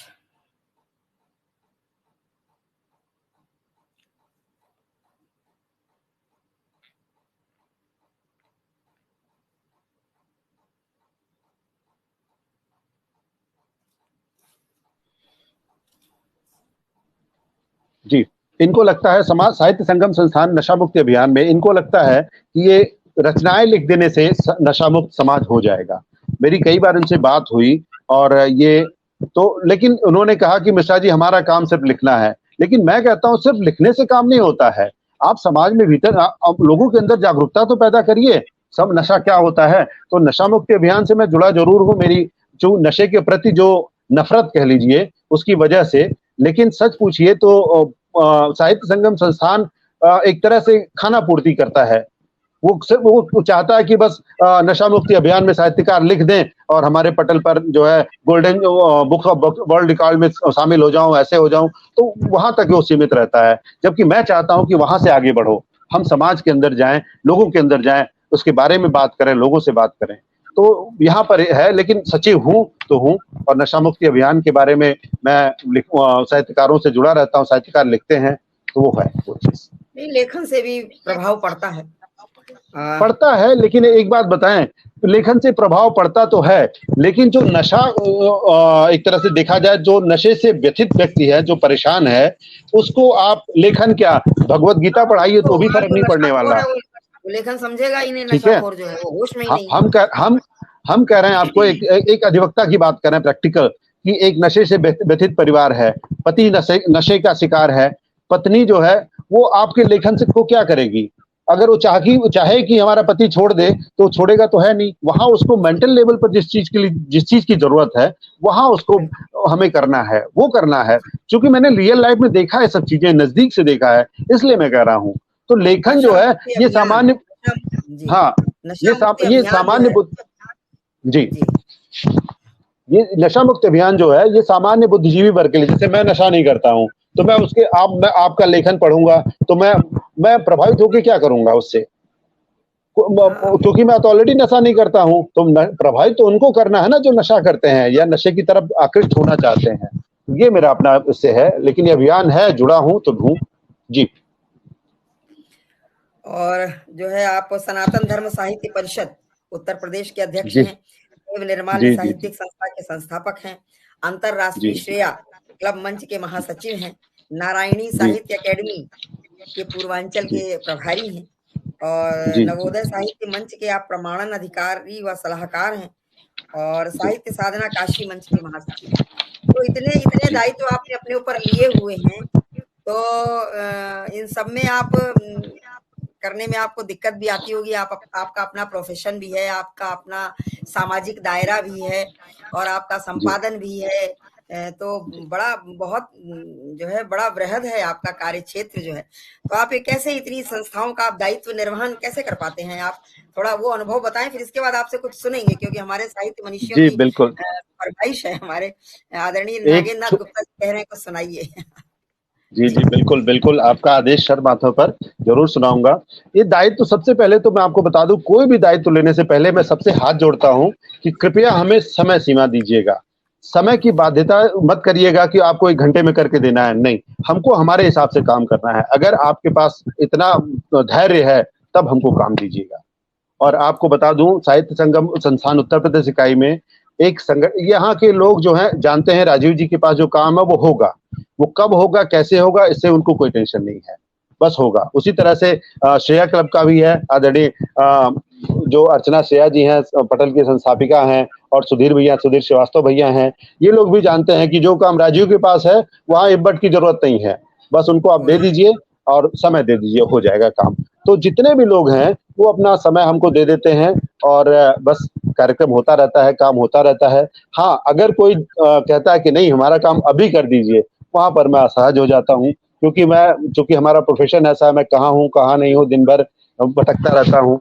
तो फिर ऐसे लोगों से फिर मैं हाथ जोड़ लेता हूँ। 1-2 मंचों से मैंने हाथ भी जोड़े हैं, ऐसा नहीं है। 1-2 मंचों से हाथ जोड़े हैं, भैया नहीं हो पाएगा आपका काम हमसे।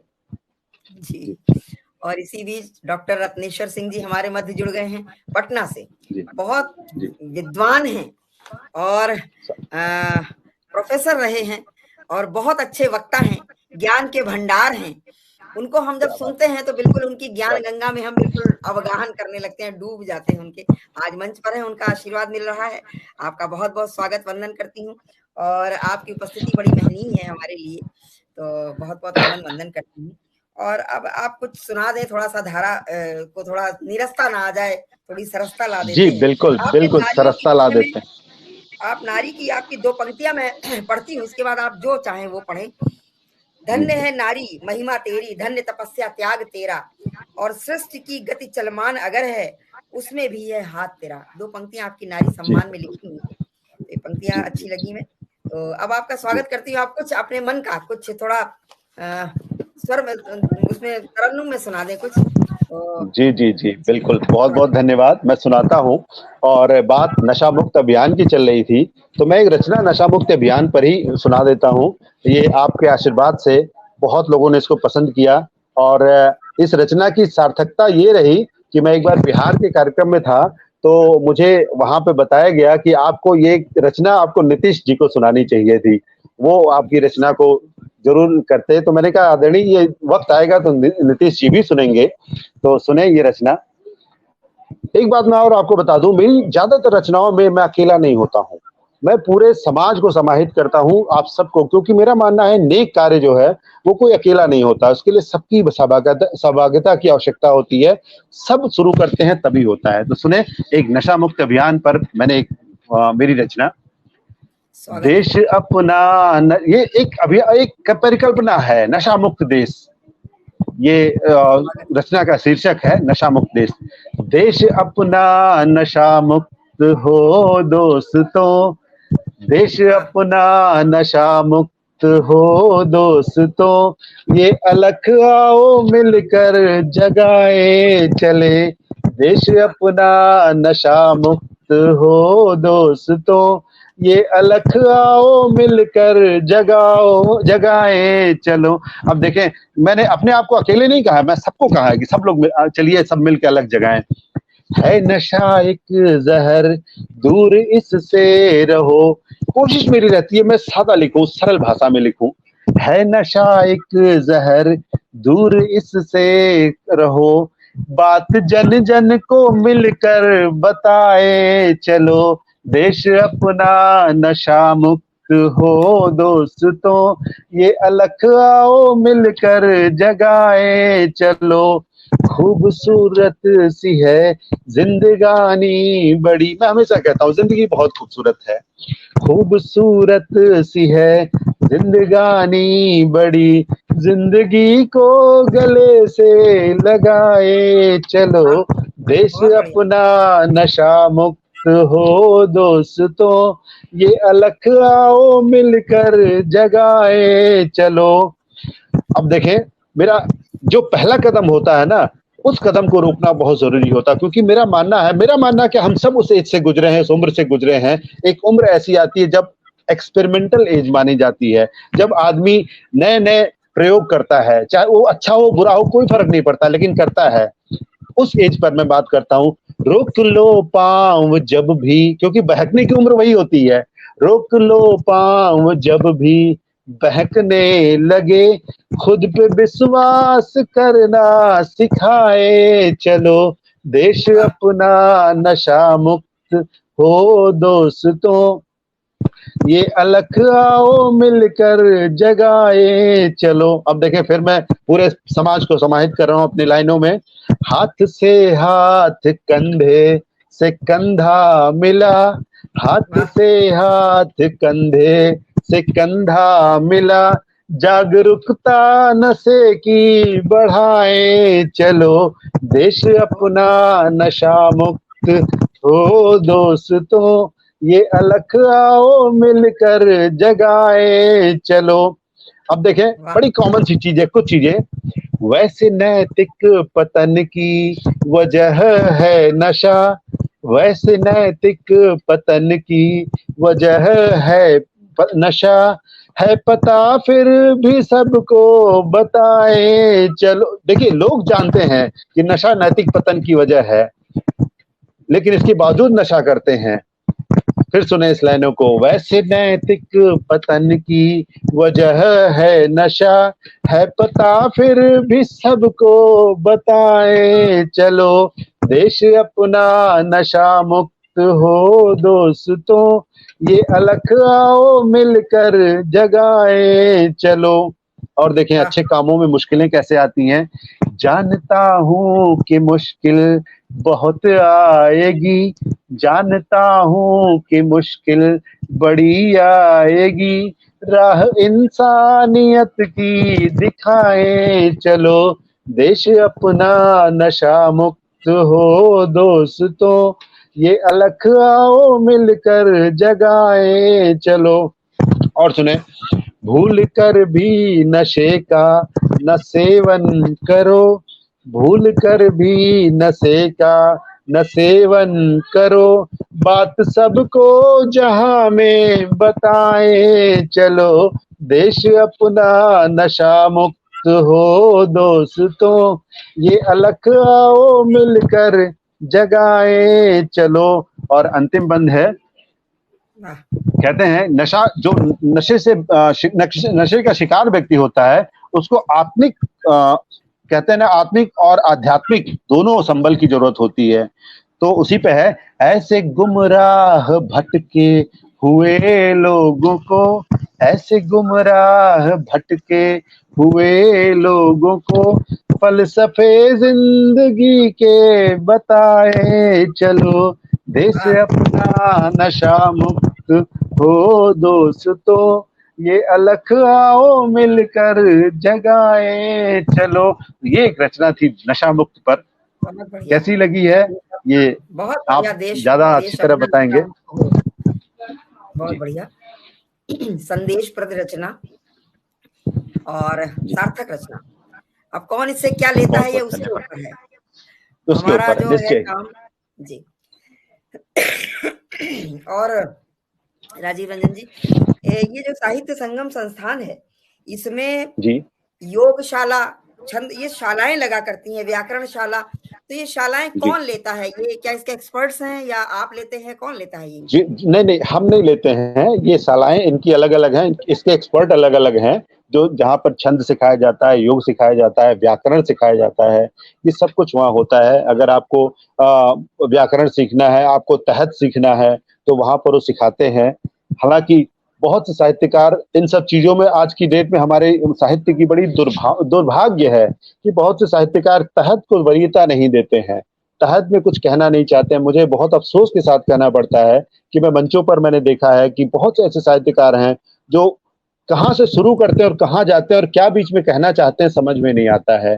तो ये चीज वहां पर, और मेरे साथ अच्छी बात ये है कि मेरे साथ साहित्यकार जुड़ते हैं, तो वो, मैं कहता हूं कि आप किसी की अगर संरचनाओं में सुधार भी करते हैं ना, तो उस तरीके से करें ताकि उसको लगे कि हाँ, वो सुधार की वहां आवश्यकता है, वो अपने ईगो पर न ले बात को।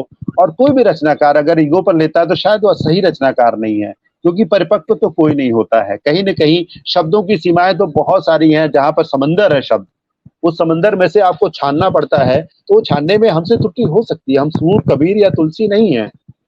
बिल्कुल, जिन बिल्कुल। लोग के पास दैवी शक्तियां थी, हम लोग के पास दैवी शक्तियां नहीं है। माँ सरस्वती का आशीर्वाद जरूर है, लेकिन दैवी शक्तियां नहीं है। वहां पर हम सभी के बीच में रहना है, तो वहां पर अपने आप को इतना बृहद सोच मान के चलना पड़ेगा। ये चीज अगर कोई आपकी रचना की समीक्षा करता है, कोई उसमें कमियां बताने की कोशिश करता है, तो हमको सुननी चाहिए उसको। बिल्कुल, और सभी आपकी, हमारे जो साहित्य मनीषी उपस्थित हैं मंच पर, इस रचना की जी बहुत प्रशंसा कर रहे हैं। अब्बास हैदर जी बहुत सुंदर रचना कह रहे हैं, और रत्नेश्वर सिंह जी आदरणीय कह रहे हैं, नशा पर आधारित सार्थक सृजन के लिए आपको बहुत-बहुत बधाई। और आज के लिए बहुत ही ज़रूरी है इस तरह की रचनाएँ। नागेंद्र जी कह रहे हैं, नशा मुक्ति पर बहुत लाजवाब रचना कह रहे हैं, और हमारे आदरणीय विजय प्रताप शाही जी कह रहे हैं, सुंदर संदेशात्मक रचना। और आदरणीय राजीव रंजन जी की साहित्यिक सामाजिक सरोकारों से जुड़े रहने के जुझारू उनको बारंबार नमन कह रहे हैं आदरणीय विजय प्रताप शाही जी। बहुत बहुत और इसी बीच साहित्य अकेला जी जुड़ गए हैं, बहुत वरिष्ठ रचनाकार हैं, बहुत प्रणाम करती हूँ, आपका बहुत स्वागत वंदन करती हूँ मंच पर। और राजीव रंजन जी, अब आपसे जानना चाहते हैं कि आप साहित्य से जुड़े रहे हैं, समाज से भी जुड़े रहे हैं, तो आप कुछ यात्राएं भी करते होंगे भारतवर्ष में, और भारत से जी। बाहर भी हो सकता है आपने की हो यात्राएं, तो उन यात्राओं के कुछ अनुभव साझा करें आप। पूरे भारतवर्ष में कहाँ-कहाँ यात्राएं की, वहां के क्या-क्या अनुभव रहे, आपको और भारतवर्ष से बाहर की यात्राएं की तो वहां पर क्या-क्या अनुभव रहे? नहीं, एक चीज आपको बता दूं, भारत के बाहर तो अभी तक ऐसा सौभाग्य नहीं आया है, और जल्दी ही आने वाला है। कुछ बातचीत चल रही है कि कब आएगा, ईश्वर जाने। लेकिन कुछ लोग लालायित हैं और हमसे संपर्क किए हैं। लेकिन रही बात भारतवर्ष की, तो ईश्वर की कृपा से कुछ यात्राएं मैंने की हैं। और चूंकि थोड़ा सा मुझे पर्वतीय स्थलों को देखने का बहुत शौक है। मुझे मंदिरों पे घूमने की बजाय मैं फूल पत्ती और पहाड़ों पर और हिल स्टेशंस पर और ऐतिहासिक स्थलों को देखने का मुझे बहुत शौक है, और मैं ऐसे जगह जाना पसंद करता हूँ। और जितने भी हमारे ग्वालियर का किला मैं देखा हूँ, और ग्वालियर के किले में अंदर मुझे जो अनुभूति हुई है, वो मैं आपको बता दूं कि बहुत अच्छी अनुभूति नहीं हुई है, क्योंकि मैंने ग्वालियर के किले के बारे में बहुत कुछ सुना था, बहुत कुछ पढ़ा था उसके बारे में। तो मुझे एक, मेरी रूह काँप गई वहाँ जाने के बाद। मैं इंटरेस्ट नहीं ले पाया। कोई जिसने भी, जो मेरा गाइड था, वो दिखाने की बहुत कोशिश किया, लेकिन मेरी अंतरात्मा काँप गई, क्योंकि वहाँ पर मुराद को आपने सुना होगा, मुराद जो है उसको, उसके होंठ सिल दिए गए थे। वहाँ कितने लोगों को कत्ल किया गया, इसकी कोई सीमा नहीं है। तो मेरी रूह काँप गई वहाँ जाने के बाद। और एक चीज़ और आपको बता दूँ कि जहाँ भी आप जाएँगे, जैसे आप जाएँगे कुतुब मीनार पर देखने के लिए, तो हमने बहुत देखा है कि मंदिरों को तोड़ा गया, सुने हैं, लेकिन कुतुब मीनार की बारादरी आप देखेंगे, तो उस बारादरी में, अब तो खैर यूट्यूब का ज़माना है, फेसबुक का ज़माना है, जहाँ पर आप देख सकते हैं। बहुत सारे लोग इसका ऐतराज़ भी किए हैं, लेकिन हमने वहाँ देखा है लाइव इन सब चीज़ों को, कि वहाँ पर एक मंदिरों के ध्वंसावशेष आज भी दिखते हैं, और उन ध्वंसावशेषों के बारे में कोई बात नहीं करता, आज भी नहीं बात करता कि वो मंदिरों के ध्वंसावशेष हैं। तो हिल स्टेशनों की जो दुर्दशा, इस तरह हिल स्टेशन कह रहे हैं, ये इन ऐतिहासिक स्थलों की जो दुर्दशा है, वो मैंने देखी है, और बहुत व्यथित हुआ हूँ। और अब उन पर बातचीत चल रही है, परिचर्चा चलती है, लेकिन बड़ी अफ़सोस की बात ये है कि लोग खामोश हो जाते हैं, ये कह के कि वो बीता हुआ कल है। हम बीते हुए कल के चक्कर में आज को हम अग्नि में नहीं झोंक सकते। तो आज को अग्नि में झोंकने की आवश्यकता नहीं है, लेकिन जो बीता हुआ कल है, दरअसल जो आतताई थे वो ना हमारे थे ना उनके थे। हम यहाँ पे धर्म की बात नहीं कर रहे हैं, हम यहाँ पे किसी संप्रदाय की बात नहीं कर रहे हैं, लेकिन जो आतताई थे वो सिर्फ आतताई थे, वो सिर्फ विध्वंस करना चाहते थे, विध्वंस किए वो। तो वो आतताई हमारे भी उतने ही बुरे थे जितने आपके थे, और इसके लिए हमें शर्मिंदा होने की जरूरत नहीं है, उनको शर्मिंदा होने की जरूरत नहीं है। हाँ, ये है कि उसको सुधारा जा सकता है, बिल्कुल सुधारा जा सकता है, आज भी सुधारा जा सकता है अगर सुधारना चाहे तो। लेकिन अब उस चीज को अगर मजहबी रंग दिया जाएगा तो गलत हो जाएगा। तो हमारा जो देखिए, दूसरी तरफ बात चल गई, हमारे अनुभव आप जानना चाह रहे थे, तो अनुभव अलग अलग तरीके से हुआ। ये अनुभव अपने तरीके का था, और मैंने जम्मू तक, कश्मीर तक में मेरी यात्रा हुई है, और मध्य प्रदेश में गया हूँ, और बहुत सारी इन सब चीजों को घूमा हूँ।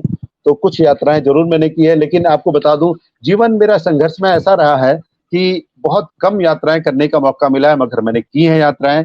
और साउथ की यात्रा करने की मुझे एक बार मनोकामना है। मेरी माँ की बड़ी इच्छा थी कि मैं एक बार रामेश्वरम तक दर्शन करूं, तो मेरी इच्छा जरूर है। वहां मेरा जाना अभी तक नहीं हुआ है, तो रामेश्वरम जाना है। और इसके साथ साथ आपको बता दूं कि मुझे आमंत्रित किया गया है, महाराष्ट्र में नागपुर से आमंत्रण आ चुका है कि आप यहाँ आइए, कार्यक्रम कराइए। तो देखिए, बहुत जल्द इन सब चीजों पे जाना होगा, माँ सरस्वती चाहेंगी तो ये भिन्न भिन्न प्रांतों में जाना होता है। तो जैसे हमारा तो देश जो है विभिन्न संस्कृतियों का देश है, भाषा अलग क्षेत्रीय भाषाएं हैं, तो वहां जाकर आपको कोई दिक्कत तो नहीं हुई भाषा के लिए? जैसे हम दक्षिण भारत में अगर जाते हैं तो भाषा की वहां दिक्कत आती है, और मध्य भारत में तो नहीं इतनी दिक्कत आती है, लेकिन दक्षिण भारत में और महाराष्ट्र वगैरह में थोड़ी दिक्कत आती है भाषा की। तो ऐसी भाषाएं, वहां की संस्कृति और वहां की जो जो रहन सहन है, जो वातावरण है, वो किस तरह का अपने उत्तर प्रदेश से कितना भिन्न लगा, वो अनुभव आप बताएं अपना। एक चीज आपको बता दूं कि कुछ चीजें अभी आप मेरे जो व्यक्तित्व है उसके विस्तार में अभी बहुत सारी चीजें रहती हैं। एक चीज और आपको बता दूं, मैं बहुत सारी भाषाएं जानता हूँ। मैं इंग्लिश जानता हूँ, मैं हिंदी जानता हूँ, मैं पंजाबी बहुत अच्छी तरह बोलना जानता हूँ, मुझे पंजाबी आती है। मैं राजस्थानी थोड़ा बहुत जानता हूँ, थोड़ा बहुत बंगाली भी बोल लेता हूँ। तो ये चीजें जो है, भाषाएं मैं कुछ जानता हूँ, ज्यादा दिक्कत नहीं होती है। क्योंकि इंग्लिश जानने से ये होता है कि आप, इंग्लिश आज की डेट में यूनिवर्सल भाषा हो गई है, तो वहां पर आप अपना काम आपका चल जाता है, कहीं भी जाते हैं इंग्लिश अगर आपको आती है तो ठीक है, कोई बात नहीं। साउथ में भी इतना तो इंग्लिश लोग समझते हैं कि अपना काम चल जाए। और पंजाबी तो मुझे बहुत अच्छी तरह आती है। मैं उसको पंजाबी में मैं जो है लिखने की कोशिश करने लगा था कि पंजाबी जो है मैं पढ़ना चाहूँ, लेकिन पढ़ने नहीं सीख पाया मैं पढ़ना, लेकिन पंजाबी बोलना मुझे बहुत अच्छी तरह आता है। पंजाबी गाने बहुत अच्छे लगते हैं। तो भाषाओं की जहां तक बात है तो मैं भाषाएं बहुत जानता हूँ। और रही बात स्वाद की, तो आपको एक चीज और बता दूं कि मैं मेरे स्वादेंद्रिय बड़ी अच्छी है मेरी, और मैं अच्छा कुक भी हूँ। आपको बता दूं कि खाना मैं बहुत बढ़िया बनाता हूँ। ये मेरी जो अकेलेपन की लाइफ थी, या घुमक्कड़ लाइफ कह सकते हैं, वो उसने मुझे खाना बनाने के लिए प्रेरित किया। और मैं बहुत तरह के डिशेज बनाता हूँ। आज भी बच्चे घर में जब कुछ स्पेशल खाने का मन करता है तो पापा आप जाइए किचन में। हमारे बच्चे इंग्लिश मीडियम पढ़ते हैं, तो उनका पापा you just go in kitchen and make something good. तो उनका यही टेस्ट होता है, प्लीज पापा मेक समथिंग गुड। तो अब मेक समथिंग गुड में तो उनका बहुत कुछ रहता है। तो आज भी किचन का एक एरिया मेरा रहता है, वहाँ सामान मेरे रहते हैं। बस उसको एक्सपायरी डेट वाइफ चेक करती रहती हैं कि खराब ना होने पाए, तो देखते रहिए, वरना ये चीज। तो स्वाद जहां तक बात है, मैं सेल्फ सेंटर्ड रहा हूँ, तो खाना मैं बहुत अच्छा बना लेता हूँ। तो मुझे कहीं कोई दिक्कत इस तरह की आई नहीं, आराम से। और नई नई चीजें सीखने का शौक रहता है, तो और इंटरेस्ट जग जाता है, ये चीज कैसे बना, वो चीज कैसे बना। तो कोई दिक्कत ऐसी आई नहीं मुझे कभी भी, कहीं भी। और जब कई कई भाषाओं का ज्ञान है तो कम्युनिकेशन में दिक्कत इतनी नहीं आती है समझने में। और फिर जी जी इंग्लिश, जी। इंग्लिश तो वही हर कोई थोड़ा बहुत समझता है। बहुत वहां पे वेल क्वालिफाइड हो तो अलग बात है, नहीं तो लेमैन भी थोड़ी बहुत इंग्लिश वहां साउथ में समझते हैं, हाँ हालांकि हाँ हिंदी भी हाँ, समझते हैं, काम हाँ, वो काम समझते चलाओ। हैं। तो जी, तो चलिए, बढ़िया अब वो जो लोग, अनुभव आपका। जी जी जी। और शोभा वाजपेयी और जी हमारे बीच जुड़ गई हैं, बहुत स्वागत करती हूँ आपका। बहुत वरिष्ठ रचनाकार हैं और हमारे मध्य हैं आज। बहुत बहुत स्वागत आपका। तो राजीव बहुत जी, बहुत जैसा आपने अभी जो नशा मुक्ति वाली जो आपने रचना पढ़ी, तो आपकी मैंने बड़े आप सुविचार भी लिखते रहते हैं, छोटी-छोटी सूक्तियाँ आप लिखते रहते हैं, वो भी बड़ी जी जी प्रेरक जी रहती हैं, बड़ी शिक्षाप्रद रहती। मैंने आपकी कुछ सूक्तियाँ पढ़ी हैं, कुछ सुविचार पढ़े हैं। ये तो एक मतलब बड़ी अनुभव की है आपकी एक एक सुविचार मैं साझा करती हूँ यहाँ पर। आपने लिखा है, पता नहीं इतनी होशियारी कहाँ से सीखते हैं लोग, साथ भी रहते हैं, ईर्ष्या भी करते हैं, रिश्ते भी निभाते हैं और दुश्मनी भी निभाते हैं, मुँह पर कुछ और पीठ में कुछ और होते हैं। तो कहाँ से ये जी। अनुभव, कुछ अनुभव आपके जीवन में होंगे तभी आपने ये पंक्तियाँ लिखी हैं। जैसा आपने संघर्षशील अपना जीवन बताया है, तो उससे तो कदम-कदम पर संघर्ष रहा है आपके जीवन में। तो ये पंक्तियाँ आपने जो है उसी अनुभव से शायद लिखी होंगी, या किस अनुभव से बहुत, लिखी जी ये जी। आप? जी, मैंने आपको बिल्कुल। बताया ना, जिंदगी का बहुत बड़ा अनुभव मेरे पास है, बहुत बड़ा। जी, मैंने भूख और और गरीबी ये से बहुत रिश्ता नजदीक का रहा है। और तो वहां पर हर चीज मेरा, कोई हमसे मतलब कहते हैं ना, सरपरस्त कोई नहीं था। क्योंकि आपके पिता जो होता है, मैं एक बात बता रहा हूँ जनरल सी, कि माँ से आपको बहुत सारा प्यार मिलता है, निसंदेह माँ से बहुत प्यार मिलता है, लेकिन पिता से सामाजिक सुरक्षा मिलती है। वो माता कितनी भी अच्छी हो, कितनी भी उसके अंदर कर्मशीलता हो, लेकिन सामाजिक सुरक्षा जो पिता देता है, वो एक माँ कभी नहीं दे पाती है। ये हमारे समाज का, आप चाहे जो भी कह लीजिए, कैब कह लीजिए, चाहे पुरुष पुरुष सत्तात्मक समाज कह लीजिए, चाहे जो कह लीजिए, लेकिन ये ये चीज सत्य है। है, और ये सत्य है, कोई हाँ, सत्ता की और बात नहीं है, ये सत्य है। हाँ, जी, और वो चीज जो है हमारे जीवन में था, क्योंकि पिताजी हमारे बिल्कुल मेंटली अपसेट थे, तो उनको मैं एज ए फादर, एक पिता की तरह मैं उनको कभी जान ही नहीं पाया। और ईश्वर से मुझे शिकायत हमेशा बनी रही कि मैं ऐसा क्यों था। और तो क्या हुआ कि अब माँ भी पढ़ी लिखी बहुत ज्यादा नहीं थी, तो उनके भी अपने दर्द थे, उनकी भी अपनी परेशानियां थी। तो वो दिल के अंदर जो भाव थे, जो वो चीजें जो मैंने देखी हैं अपने रिश्तेदारों को, अपने जो भी हमारे जीजा लोग थे, हमारे और सब लोग, तो सब लोगों के साथ ये मैंने देखा कि मैं अपने भाई बहनों में उम्र के साथ मैं छोटा, जो बीच में था भाई बहनों में, लेकिन समय के साथ मैं सबसे बड़ा बन गया। और बड़ा बनने के बाद मुझे बड़े का दायित्व तो निभाना पड़ा, मैं कभी छोटा बन के रह ही नहीं पाया। तो बाकी भाई बहन हमारे बच्चों की तरह रह गए, लेकिन इस समय के साथ सब लोगों ने धीरे धीरे मुंह फेरना शुरू किया। तो वो घाव फिर अंदर से निकला, ये बात कि कैसे रिश्तों को लोग करते हैं, किस तरह कर पाते हैं। तो वो चीज मैंने इसलिए लिखा मैंने। और कहीं कहीं ये दर्द उभरता है मेरा कि आप मैं कोई आपने ये सरकारी मुलाजिम नहीं था, मैं कोई जी, सरकारी मुलाजिम नहीं था, लेकिन मैंने सबके लिए अपनी जिम्मेदारी निभाई है। और एक समय आया जब मुझे अपनों की जरूरत थी, तो क्या आपकी कोई जिम्मेदारी नहीं बनती थी कभी भी? सिर्फ लेना ये लेना पीड़ा जिम्मेदारी थी कि आप दीजिए। ये पीड़ा आपने लिखी है, आपने लिखा है, जी जी परिवार का बड़ा बेटा पिता से भी ज्यादा रिश्तों के कर्तव्य निभाता है, पर मुसीबत में उसे कोई साथ नहीं देता है। ये आपने पीड़ा जी, लिखी है अपने बिल्कुल। शब्दों में। बिड़ल और एक और जी जी, आपने पीड़ा बिल्कुल। लिखी है, जिन घरों में दिमाग का शासन चलता है, वहां रिश्ते हार जाते हैं। तो ये बड़ी बिल्कुल व्यवहारिक चीजें हैं, जहां पर जब अपनों की बात आती है और तो वहां पर दिमाग लगाने से वो रिश्ते खारे होते हैं, बिल्कुल पक्की बात है। तो वहां पर भावनाएं काम करती हैं, जहाँ दिमाग काम करता है वहां फिर रिश्ते नहीं रह जाते, वहां भावनाएं मर जाती हैं। और जहाँ भावनाएं काम बिल्कुल करती हैं वहां दिमाग काम नहीं करता है। इस पर ये भी आपकी पीड़ा है बिल्कुल। आपकी लिखी ये पंक्तियों में। बहुत, तो मैं जी, दिल का दर्द जो है बहुत जगह उभरता है। और लोग कहते हैं ना कि पीछे मुड़ के नहीं देखना चाहिए। आप पीछे की बात, कल की बातें भूल जाओ, लेकिन मैं थोड़ा सा सुधार करता हूँ। आप कल की जी, बातें उतनी याद रखो कि आने वाले कल पे आप निर्भर रहो और आने वाले कल में निर्णय अच्छे ले सको। ये कभी मत भूलो कि हम किस रास्ते से आए और कितनी चोटें खाई हैं हमने, ताकि आगे का रास्ता हमारा प्रशस्त हो सके। आप वही गलतियां दोहराते हैं ना। मेरी माता जी की सबसे बड़ी समस्या यही थी। वो एक रास्ते पे चलती थी और वहां उनको चोट लगता था, तो वो रुक के सहलाती थी, फिर उसी रास्ते पे बढ़ती थी। ये चीज मैंने उनके जीवन से मैंने कट ऑफ किया। मैंने कहा नहीं, हमें उस रास्ते पर नहीं जाना। बिल्कुल, हमें मालूम है उस रास्ते चोट लगेगा तो रास्ता बदलिए, मुझे कोई जरूरत नहीं उस रास्ते पे जाने की। तो ये चीज था। जी। और आप चूंकि जी वकालत से जुड़े हुए हैं, तो झूठ सच की बात भी होती है वहां पर। तो जी, आपने लिखा बिल्कुल है, बिल्कुल झूठ बिल्कुल। बेवजह अपनी दलील देता है। ये जी, वकील की भाषा है। ये झूठ वकील की बेवजह भाषा है। अपनी जी, दलील देता है और सत्य अपना स्वयं वकील होता है। ये मुझे बहुत बढ़िया लगा। निश्चित। तो ये निसंदेह दरअसल सत्य। बता दूं, आपको बता दूं, ये मेरी लिखी हुई लाइन नहीं है, लेकिन ये मेरे जो सिविल कोर्ट में, जो हमारे दीवानी कचहरी में एक पोस्टर बना हुआ था, तो वहां से मैंने इसको कॉपी किया। और ये लाइन मुझे बहुत अच्छी लगी कि सत्य अपने आप में अच्छी है। निश्चय ही अपना वकील होता है। ये लाइन जो है कि सच जो होता है, उसको किसी उसकी जरूरत नहीं है किसी किसी तरह की। जैसे मैं कहता हूं कि सीता जी की सत्य की परीक्षा ली गई थी, लेकिन सत्य तो सत्य होता है, उसकी परीक्षा की क्या जरूरत है? वो हर परीक्षा से खरा उतरेगा। उसको किसी बिल्कुल प्रत्यक्ष को प्रमाण की आवश्यकता नहीं होती जिस तरह से, उसी तरह सच को किसी भी परीक्षा की जरूरत नहीं होती है। बिल्कुल।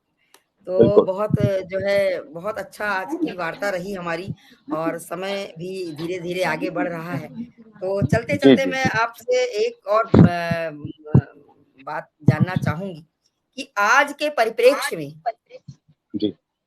जो हमारा आज का परिप्रेक्ष्य में जो साहित्य है, उसके विषय में आपका क्या दृष्टिकोण है? जो आज हमारा साहित्य जो इतना लिखा जा रहा है प्रचुर मात्रा में, और ये जो हमारा कोरोना पीरियड था, इस दरमियान तो लेखन बिल्कुल जबरदस्त लिखा गया है। तो इसकी ये क्या इसकी गुणवत्ता पर क्या असर पड़ा है, और क्या ये साहित्य के प्रति आपका दृष्टिकोण आज के परिप्रेक्ष्य में हम जानना चाहते हैं। और बहुत आप आपका बहुत अच्छा सवाल है। कोरोना काल ने दरअसल हुआ क्या कि लोगों को आत्मबंधन का मौका दे दिया। वो जो घरों में कैद हो गए और सडनली कैद हो गए बिना किसी तैयारी के, तो उनको आत्मबंधन का मौका मिला। लेकिन मैं इतना ही कहना चाहूंगा, आज के परिवेश में जो जितने साहित्यकार उभर के आए हैं, मैं यही एक बात उनसे कहना चाहूंगा कि आप अगर लिखने के शौकीन हैं, तो आप अपनी जो भी भाव हैं, उस भाव को आप प्रधान रखिए, भावना प्रधान लिखिए। कुछ भी लिखने की आदत मत डालिए, और बेशक उसकी तैयारी करिए। आपने जिस तरह आत्ममंथन किया, उसी तरह कुछ किताबें पढ़िए, और किताबों को पढ़ने से आपका शब्द ज्ञान बढ़ेगा। लोगों को सुनिए। जब तक हम अच्छे श्रोता नहीं बनेंगे, तब तक हम अच्छे वक्ता नहीं बनेंगे, और अच्छे हम कुछ भी लिख नहीं पाएंगे। तो श्रोता बनिए, लोगों के साथ जुड़िए। और लिखने की जहां तक बात है, आप हर जगह ये मत उम्मीद रखिए हर जगह आप छपवाइए। ये मत उम्मीद रखिए कि हर सुबह आप रोज लिखिए। आप हफ्ते में एक बार लिखिए, लेकिन सार्थक लिखिए, बढ़िया लिखिए। आप 10 लाइन लिखिए, 50 लाइन की कोई रचना मत लिखिए। आप 10 लाइन लिखिए, लेकिन अच्छी लिखिए। आपका अब कहीं जहां आपकी अंतरात्मा संतुष्ट होगी कि आपने कुछ लिखा, वो सार्थक रचना होती है। ये नहीं कि आप आजकल पटल इतने सारे हैं, विषय देते रहते हैं। आपको कोई विषय बहुत अच्छा लगा, आपने लिख दिया, तो और वो क्या लिखा आपने, उस विषय से मतलब है कि नहीं, वो बहर में है कि नहीं। तो ये सब बहर और रचना की जो बहर है, वो ध्यान रखिए। थोड़ा सा तकनीकी पक्ष पर भी आप जाइए और देखिए उसको। कभी कभी होता है कि कुछ ये बहर में चीजें होती हैं। अब एक बहुत बड़ी बात कहूंगा आपको। ये मंच ऐसा है जहां पर इतनी बड़ी बात की इजाजत नहीं देता है, लेकिन फिर भी मैं कहूंगा कि कभी कभी आप जो लिख देते हैं, वो बहर में नहीं भी होती है, लेकिन ग्राह्य होती हैं। लोग उसको पसंद करते हैं। जैसे एक बहुत मशहूर लाइन डॉक्टर कुमार विश्वास की है, कोई दीवाना कहता है, कोई पागल समझता है। अब पागल और दीवाना तो एक ही शब्द है, मतलब तो दोनों के मायने एक ही हैं। और जब आप कविता करते हैं, तो कोशिश रहती है कि एक ही शब्द का दोहराव ना हो, कम उसका दोहराव कम से कम हो। लेकिन ये रचना इनकी इतनी प्रसिद्ध हुई, लोग पसंद करते हैं। तो बात उसकी है कि बस पसंद कौन क्या कर लिया, ये कभी कभार होता है। मैं खुद ये रचना बहुत पसंद करता हूँ, मैं अक्सर दोहराता हूँ। और मेरी आपके आशीर्वाद से कुमार जी से एक आध बार बातचीत करने का भी मौका मिला है। लेकिन क्या है कि इन सब आप कोशिश करिए बहर में लिखने की। आप क्या लिख रहे हैं, आप अतुकांत लिखते हैं तो भी उसमें भावनाएं होनी चाहिए। ठीक है। तो आज के परिवेश में, और दूसरी चीज ये है कि आप पैसे देकर के छपवाने का जो संकल्प लेते हैं या छपवाने की कोशिश करते हैं, वहां पर ये आपकी समीक्षा नहीं होती। आप किस हद तक लिखते हैं, किस तरह लिखते हैं, ये आपकी समीक्षा नहीं होती। तो आप कोशिश ये करें कि ऐसे लोगों को बाइकाट करें, और वहां आपकी रचनाएं अपनी भेजिए जहां पर वो पैसे जो नहीं लेते हैं, और वो आपकी रचनाओं का सही मूल्यांकन करेंगे। और दूसरी बात, आप जो भी लिखते हैं, एक गुरु बनाइए अपनी। जो मैं ये कहना चाहता हूं, जो वो गुरु कोई भी हो सकता है, आप अपने हिसाब से। और गुरु वो बनाए जो कम से कम आपसे द्वेष न रखता हो, जो जैसे कहते हैं निंदक नियरे राखिए आंगन कुटी छवाए। तो ऐसे लोगों को गुरु बनाइए जो सही मायने में आपका परिमार्जन करे, आपको बैकफुट पर न ले जाए, आपको बिना वजह आपको डोमिनेट ना करे। तो आप अपनी रचनाएं उनको दिखाइए, उनसे पढ़ाइए, उनसे अपनी राय लीजिए कि कैसे लिखी लगी हैं। उसमें शब्दों का कोई सामंजस्य आपको समझ में नहीं आता तो बताइए। और वो हमेशा तैयार रहिए कुछ सामंजस्य करने के लिए, शब्दों का हेर फेर करने के लिए। तो ये चीज आज के परिवेश में मैं यही कहना चाहूंगा रचनाकारों को, कि आप लिखने से पहले आप अपनी भावों को आप रखिए कि आप क्या लिखना चाहते हैं, और कुछ भी कूड़ा कचरा लिखने की कोशिश ना करें। अपनी भावना प्रधान लिखिए, शब्दों को जो संयोजन है इसके लिए किताबें पढ़िए, नए नए शब्दों का इस्तेमाल करिए, क्योंकि शब्द तो वही हैं सदियों से, शब्द नहीं बदले हैं। हाँ, कुछ शब्द हम कभी कभार नए शब्द भी बना लेते हैं, तो शब्दों की मर्यादा वही है, लेकिन उन शब्दों का शिल्प बदलता है आपकी रचनाओं में। वो शिल्प किस तरह से बदलता है, ये आपकी कला है। उसको किस तरह आयोजन करते हैं, किस तरह प्रयोजन करते हैं, किस तरह उपयोग करते हैं, ये आपकी साहित्यिक गरिमा है। यहाँ पर आपको ध्यान देने की जरूरत है। मैं सभी साहित्यकारों से ये कहना चाहूंगा, और बस यही मेरी एक छोटी सी बात है जो साहित्यकारों को मैं कहना चाहता हूँ और कहता हूँ।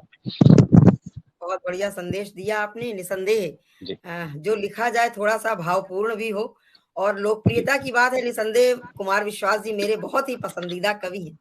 और जी क्योंकि उनके ऊपर मावाणी की इतनी कृपा है कि वो हम उनके शिल्प की तरफ नहीं जाते हैं, उनके हम तकनीकी जी पक्ष को नहीं देखते हैं।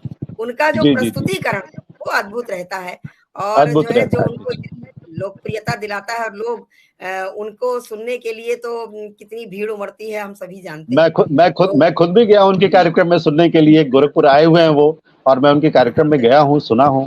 कानपुर में एक बार आए थे, और यहाँ जो हमारा बहुत बड़ा मैदान है, हमारा मेला मैदान है, वो वहां उनका हुआ था, और पूरा खचाखच पूरा मैदान भरा हुआ था, और जगह जगह एलईडी लगे हुए थे। वो हम लोग वहां जी जी। देख रहे थे, मंच पे तो जाने कहाँ थे कुछ पता ही नहीं था, वो और क्या पूरा दरअसल कानपुर उमड़ा हुआ था। मैं आपको तो बता दूं, साहित्य को ग्लैमर का रूप अगर दिया है तो कुमार जी ने दिया है। कुमार जी ने दिया है। कुमार और जी ने दिया है, और चकाचौंध से भरपूर। आप इतनी भीड़ जुटती है, वो साहित्य के लिए गर्व से मन एकदम सीना चौड़ा हो जाता है कि हम कहीं न कहीं साहित्य से जुड़े हुए हैं, और एक ही परिवार से हम बिलोंग करते हैं, कि वो भीड़ देख करके कि बस अगर कभी हो तो ऐसा हो। निश्चय ही मैं उनको नमन अगर करता हम हूँ। अगर हम और अगर हम कविता के इसको तकनीकी पक्ष को नहीं, अगर हमारा उधर ध्यान जाता है, तो कम से कम ये जी होना चाहिए कि हमारी प्रस्तुति इतनी प्रभावशाली हो कि हम भावों में डूब जाएं, और उस पक्ष की ओर ध्यान ही न जाए। तो या तो ऐसा हो, अन्यथा हमको शिल्प का ध्यान तो रखना ही चाहिए, जैसा आपने बताया। तो बहुत बढ़िया संदेश आपने दिया है, और अब समय हमारा हो गया है। बातें तो बहुत हैं, अभी बहुत बातें करनी बाकी हैं, लेकिन समय जी सीमा जी। वैसे तो हम लोग आधा घंटा ओवर हो गए हैं। ओवर तो हो गए। चलिए, बहुत अच्छा लगा आज आपसे बात करके, बड़ी सारगर्भित बातें हुई हैं। बहुत अच्छी साहित्यिक वार्ता हमारी रही है, और मंच के पार भी हमारे बिल्कुल चुनिंदा हमारे साहित्यकार जुड़े रहे हैं, बिल्कुल श्रेष्ठ रचनाकार, जो वाक़ई में साहित्यकार जिनको कहते हैं, जो साहित्य सुनना पसंद करते हैं। कुछ लोग प्रस्तुतियाँ गीतों की पसंद करते हैं, लेकिन आज जो हमारे मंच पर हैं, बिल्कुल वो साहित्यकार हैं, जिनको वास्तव में साहित्यकार जिनको हम कह सकते हैं, जिनको साहित्य की बात सुनना अच्छा लगता है। तो उन अपने सुधी श्रोताओं को और सुधी साहित्य मनुष्यों का भी प्रणाम करती हूँ, उनका बहुत-बहुत आभार करती हूँ। उन्होंने इतना समय दिया है, कम से कम डेढ़ घंटे का समय हो गया है, जी जी, और सबसे बिल्कुल बड़ा बिल्कुल। मैं आपका आभार करती हूँ कि आपने आज अपना ये अमूल्य समय हमें दिया, और बहुत ही सार्थक वार्ता हमारी रही। बहुत कुछ सीखने को मिला, मुझे स्वयं भी बहुत कुछ सीखने को मिला, और बहुत आपने अनुभव साझा किए, अनुभवों से बहुत कुछ सीखने को मिलता है। तो इसी के साथ आज इस कार्यक्रम को विराम देती हूँ। फिर कभी हम मिलेंगे किसी मंच पर, और तब बची हुई जरूर जो जरूर। वार्ता है तब हम करेंगे। तो इसी के साथ बहुत-बहुत आभार आपका, सभी का बहुत-बहुत वंदन, अभिनंदन, और विराम देती हूँ यहीं से इस कार्यक्रम को। नमस्कार, शुभ रात्रि, वंदे मातरम। नमस्कार। आप सबका बहुत बहुत धन्यवाद। नमस्कार, शुभ रात्रि।